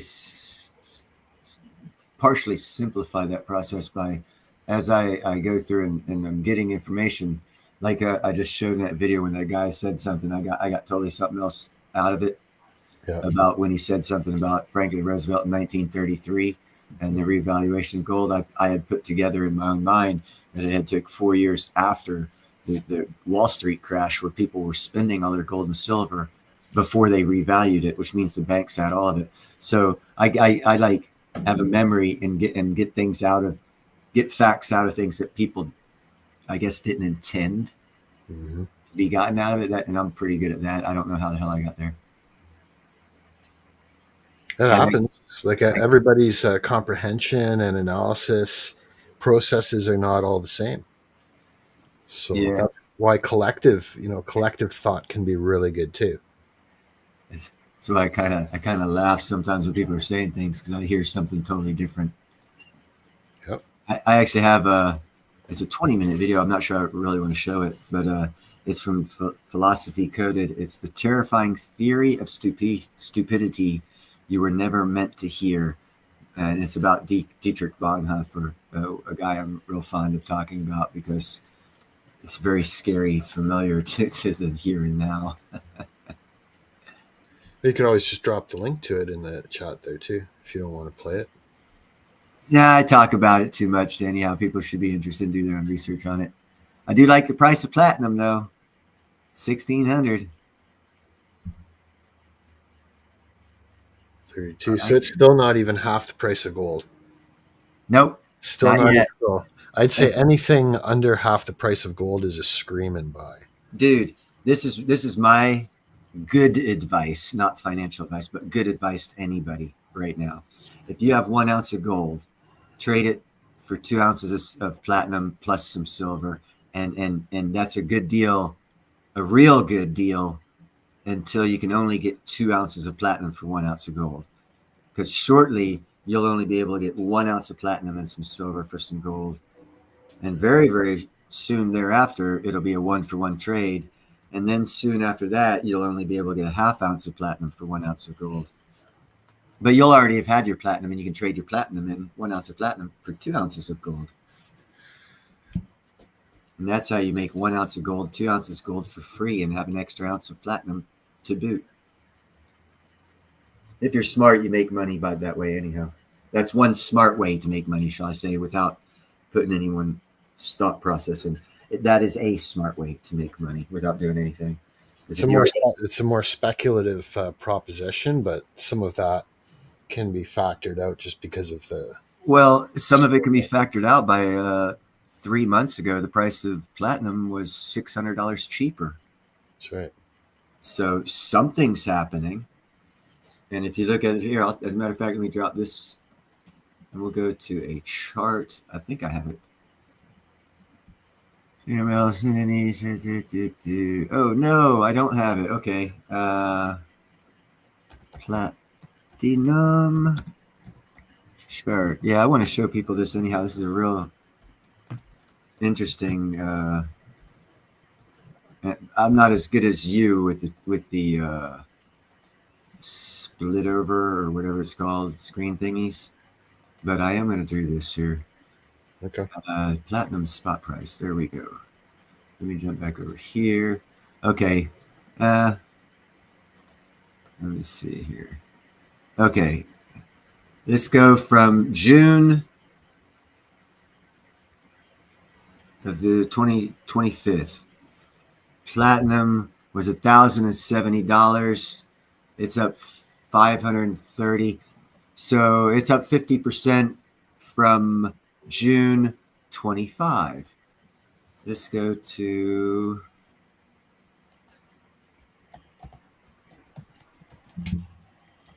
and I didn't even finish high school, folks, and I'm going to show you guys some shit here. Let me jump back over here and drop this one. I would have figured that high school was your favorite subject.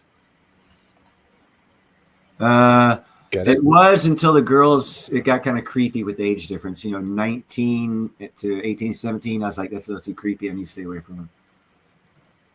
Let's see, how do I change this up here? Hold on a second. I'm figuring stuff out here. Remove from stage. And add to stage. I'm a little slow, folks. Go with me here. Ah, shit. Okay. Share screen. Share screen. Silver chart price, silver. All right, we went from June 25 till now. So, and it was like over 50%. So from June 25, silver was 34, almost 35 bucks. For it to be 50%, silver would have to be $70. Let's see what silver's at. Oh, it's only at 46. Do you think platinum did better than silver? Just look at the charts. It did a lot better than silver, percentage-wise. So that means however much money you had in it, you would have made more money in platinum than silver. Right, and of course, sorry for the loss. Past performance is not necessarily an indication of future results. You need to listen to the Prince of Platinum. That would be me. As the name says, Prince of Platinum, right underneath that. So now, Would you agree that your better way, if you were wanting to trade like that, is buying a platinum ETF? You know, I am not into paper metals. I'll say that. How's that? Is that an Because I answer? know you're going to have an issue trying to trade platinum bullion just because of the premiums and the liquidity. Well, if you would have been here the whole time, you'd have seen a video that I showed of Sean Ryan talking to this guy from Astroforge and how he is already working on space mining for platinum, and he's going to make $60 million or $45 million profit every time on a 1 foot square mined cube of platinum from an asteroid.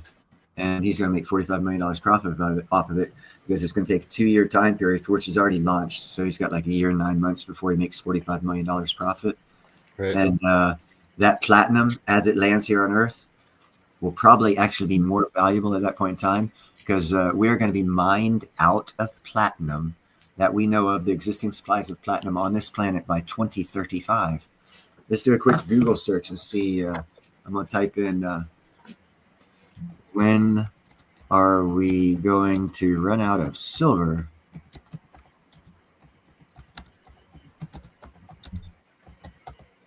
And let's see what date it gives. Oh, we will not run out of silver in the near future. Okay, well, it's not even given a date because we're not even going to run out of it. And it's 7 times more rare than gold. So that means we're not going to run out of gold. But we're going to run out of platinum by 2035. Which asset class would you like to be in?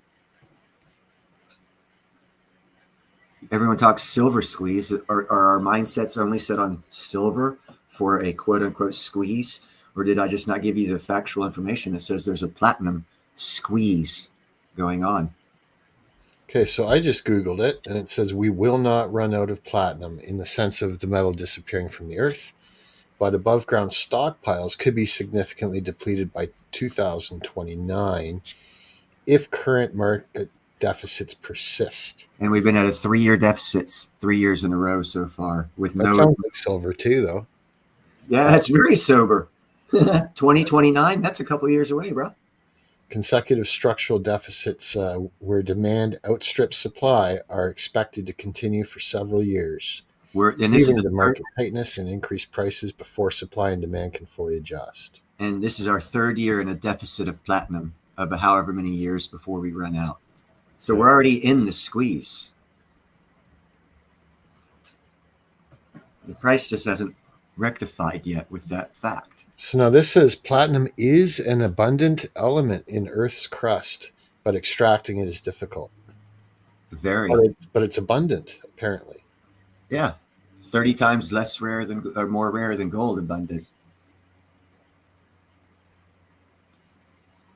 There's less than 1/3 of an actually 1/3 of a regular swimming pool size of platinum on this planet, where there's like 7 Olympic-sized swimming pools of gold.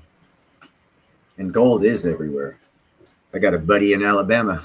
He just moved down there, and I told him, I said, go to the most local river. Dan, you stupid son of a bitch. He goes down local river. After there for 5 minutes, he sends me a picture of the picker he just panned. I was like, told you so.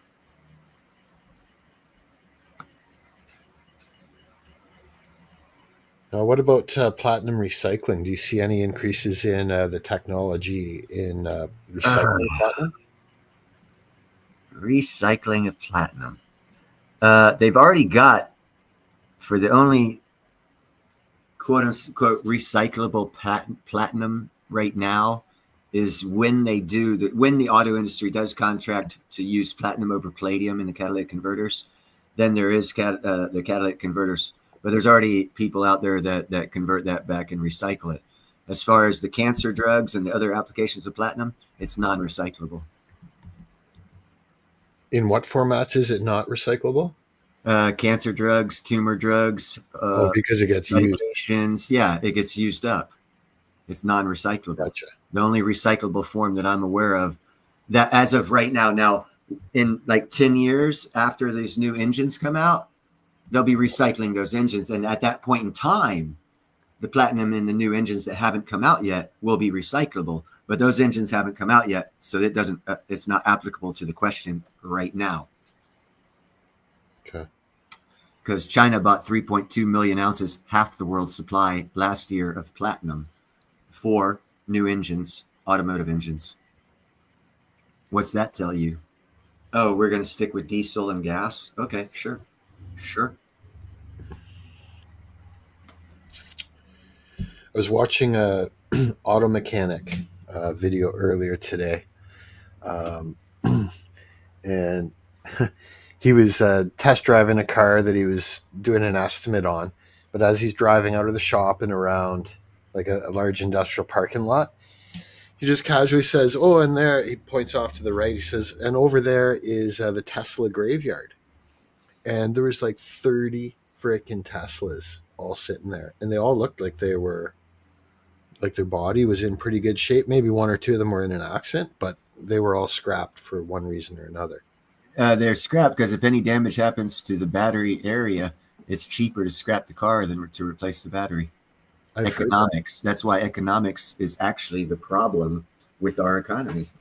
And it's not actually economics. It's the system of economics. That's why the video I showed the other day showed it was like a 14-minute video of the different principles of economics. And we've actually ran through all of them in our country's history.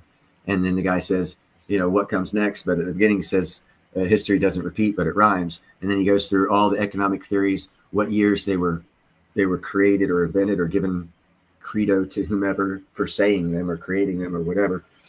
And it goes through all of them to the point in time we're at now. And the logical conclusion is we're going to repeat in a new format, or the world's going to end. So we're going to repeat in a new format. So it's going to be a new beginning. Because again, with every end, there's a new beginning until the ultimate end. And at that point in time, it doesn't matter. So I'm going to keep playing it as if it's a new beginning until it's the ultimate end. And that's why I'm going to prosper. It's an attitude. It's a perspective. When you look at things that way, your mind, you open yourself up to possibilities that negativity closes for you. Yeah, eternity is so vast. It's like shorter than a twitch of 79's eye.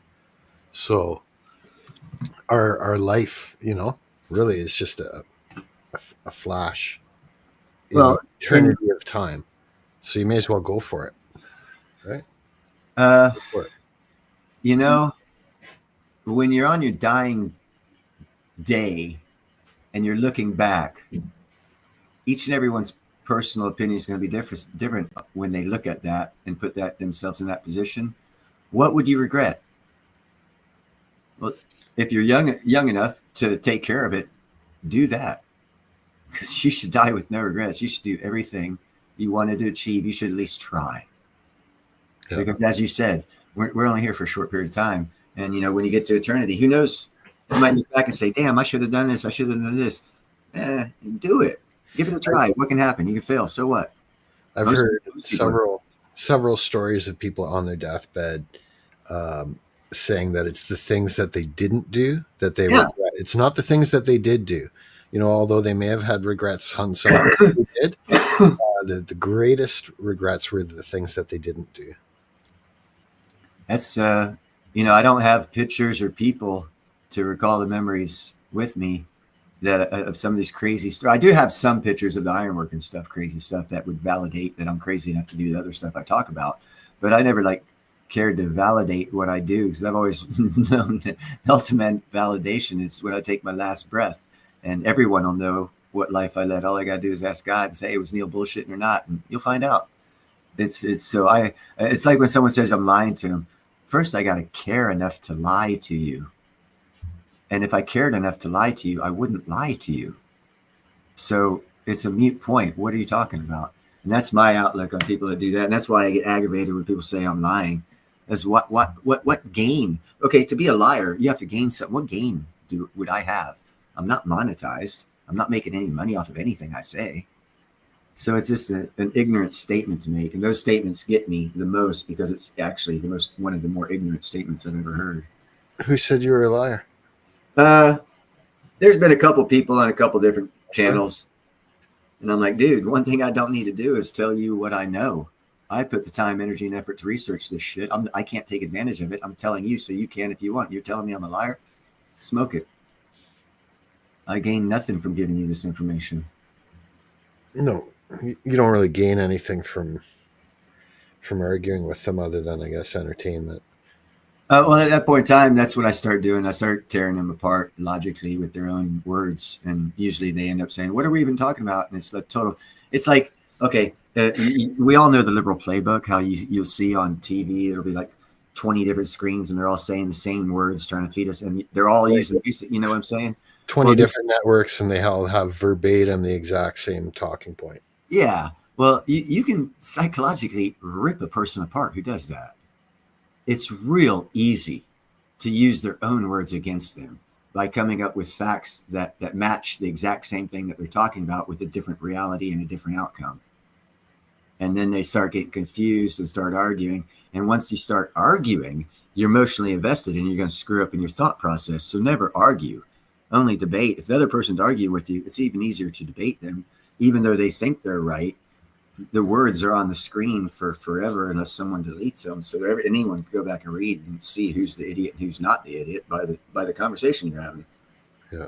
Well, I think a good price to pay is approximately $50 for 15 minutes for an argument. I'm okay arguing for $15, but you got to pay me $50. I debate arguing. I don't care enough to argue with people. Because if you're going to argue, you already, at that point in time, you're already convinced of your own point of view. Why argue with someone over your point of view? It's a point of view that's yours through your knowledge to try and see if anyone else. Let me step back here. I wouldn't do it for free. It's a waste of energy. Yeah, well, for sure. I don't do it at all. That's except for entertainment. There you go. Yeah, entertainment has some value. Well, that also makes me an asshole. Every now and then, people say some stupid shit. Yeah, I turn it around on them. Again, it's easy to do, especially if they have talking points. The biggest one, and I saw this coming, and this factual proof, I saw this coming back in 2012, 2016, when I started voting for myself, because I knew that people would be using who you voted for against you. And when I get into debates and other people start arguing, they give me this, well, you're a Trumper. I'm like, really? So I have to be that for your argument to be right? Because I voted for myself. How can your profile fit me? How can your arguing points fit me? And I still am here and I still have an arguing point, but yet it doesn't fit your profile because I don't think the way you thought. And I actually pre-thought what you thought. That's why I vote for myself, so I can distinguish myself from these debates where people use who you voted for against you. I foresaw this when Hillary Clinton was running. They made the proverbial assumption. Yeah. And that makes you, an A out of you and me. You know what I'm saying? And I don't like people making an A out of me. I can do that on my own just nicely.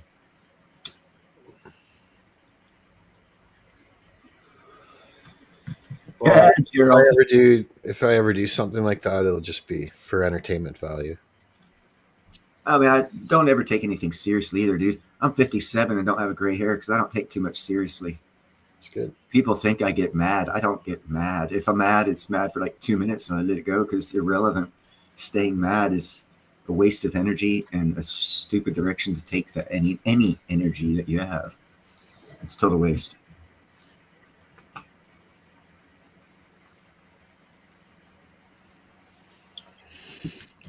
Well, very, very good. I still got this lawnmower away too. Ah, so you mowed today. I did. See, I was going to ask you how your day is, and you gave it away by telling us what you still have to do. Yeah, I mowed the backyard.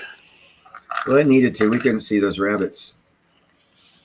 They look the like leaves are starting to come down too. So the blade that I've got on the mower is like a mowing and mulching sort of hybrid blade.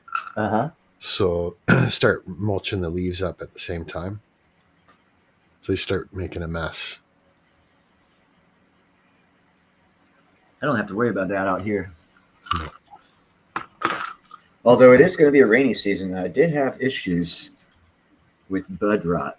Oh my God. It hit early this year and it tore up half my 2 smaller plants. Oh no, is that from humidity? We had light sprinkle. Well, the 2 weeks that I had work, we had light sprinkle, and I wasn't at home. And by the time I got home and I spent a couple $100 to get the covering stuff I needed. It had already penetrated, even though I couldn't see it, and it looked fine. And then overnight, it just like showed up and spread, and I just started cutting the stuff out. And by the time I was finished, half of it was gone, so I just cropped it out. Dang. A little early. Got to preserve the big one. Yeah. I got still two good ones, actually 4 good ones still going. But yeah, I was kind of unprepared with the impromptu greenhouse. Financing being most of that. It cost like $400 to get it built.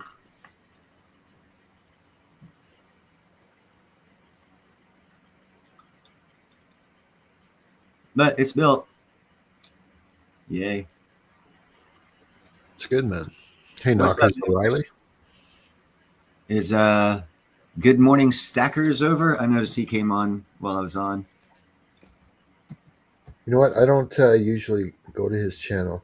I am subscribed, but it's very He rare. has some good technical analysis on chart reading. It's very intriguing to learn about. Yeah, I've seen that.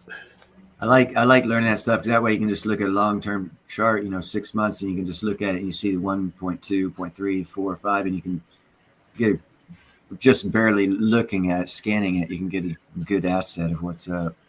Yep. Assay of what's up. Yep, you can see the writing on the wall. Pretty much. Or it helps anyway. Definitely helps. You get a 70-30 better chance. Yeah. Sounds about right. Yeah, nothing's perfect. Then you got to get into not technical analysis, but actual. It's technical analysis and something else. We actually dig into the company, find out who they are, what they're doing, what they got going. Fundamentals. That's what it's called. Fundamentals. Well, going through their financials, going through their tax returns. Yeah, fundamentals. Their annual reports, the financial reports. See what they got going in the future. What's coming up that might, bump their price of their stock up. That's what I like. Go ahead. That's a lot more difficult to read and comprehend. The books, and does take more experience. Anyone with an accounting background will feel pretty comfortable learning it. One way to get around it for us laymen, because I'm definitely not an expert, but reason why I'm pretty good at the calls I make is because I take the government's lead. And basically with energy stocks that I've picked that are outstanding, it's because of the government. I heard what they said, and then I saw what they were doing, and I saw the companies, and I said, holy poo-poo, those guys are going to take off like rockets. And then those guys took off like rockets. Because the government said they would, and by their actions, they're guaranteeing that they would. So, and with geopolitical situation being the way it is right now in the time of history that we're in, America needs to consume as much of the energy market as possible to keep us a world leader, no matter what the dollar does. Because if the dollar dies and we still have all the energy, well, we're still getting paid something if they want to keep rolling. So, dollar's just a number, a thing that can be replaced. And that's why they're overlaying the digital, hoping that a transition. In England, I think in 3, 4, 5 months ago, some short time ago, less than 6 months ago, I saw an article where they were giving the people a week to turn in their old pound and sterling note, whatever the hell they're calling them nowadays, euro, whatever. And no, it wasn't the euro, it was the English note, because they were giving them like a week to turn it in for the new ones. That's a change of money systems that we're talking about in America, crying about we're going to change the dollars, times that. They just did it in England, and no one gave a crap. Oh, so that was a huge deal, was it not? Not as big a deal as it should have been. I think that it was Brexit, is what they called it, wasn't it? I don't remember hearing too much about it. With everything else that's going on, it did not get the reporting that it deserved. But again, no one died. Nothing happened. Things kept rolling. Of course, their government's suffering now because of it, but whatever.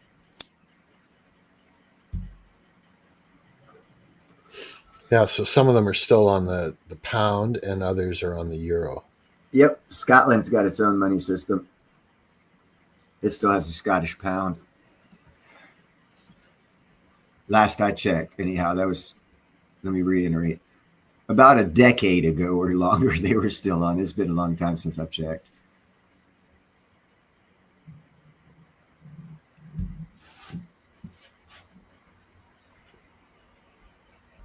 But yeah,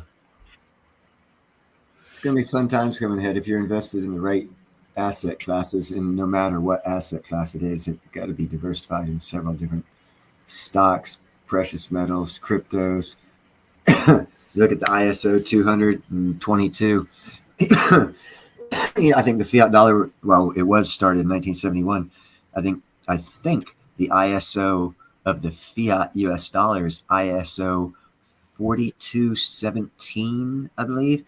So the ISOs are actually important. The read the paperwork up on it, see what it is, and let it help steer your investment strategy if you want to look at crypto, or if you're not looking at crypto.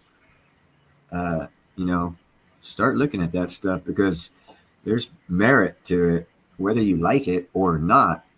Again, I remember in the 80s, I was making fun of people in the 80s because they were like crying about certain asset classes.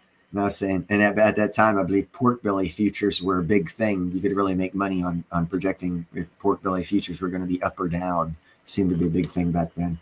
And I used to laugh at people and say, yeah, you can make money on selling pig guts. What are you crying about? Pick an asset class, learn about it, and fucking trade it. Be stupid, yet people want to give you advice. Tell me when to buy it, when to sell, so I can be rich. Really? Cool. Yeah. That's about the foolish thing I've ever heard.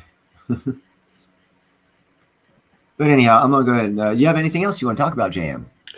I was just going to say I got to actually take off and get a couple things done here. Yeah, I need to take off myself. It's actually been going longer than I thought. Okay. Have a good evening and fantastic week ahead. I appreciate it. You as well, my friend, and everyone else in the stream.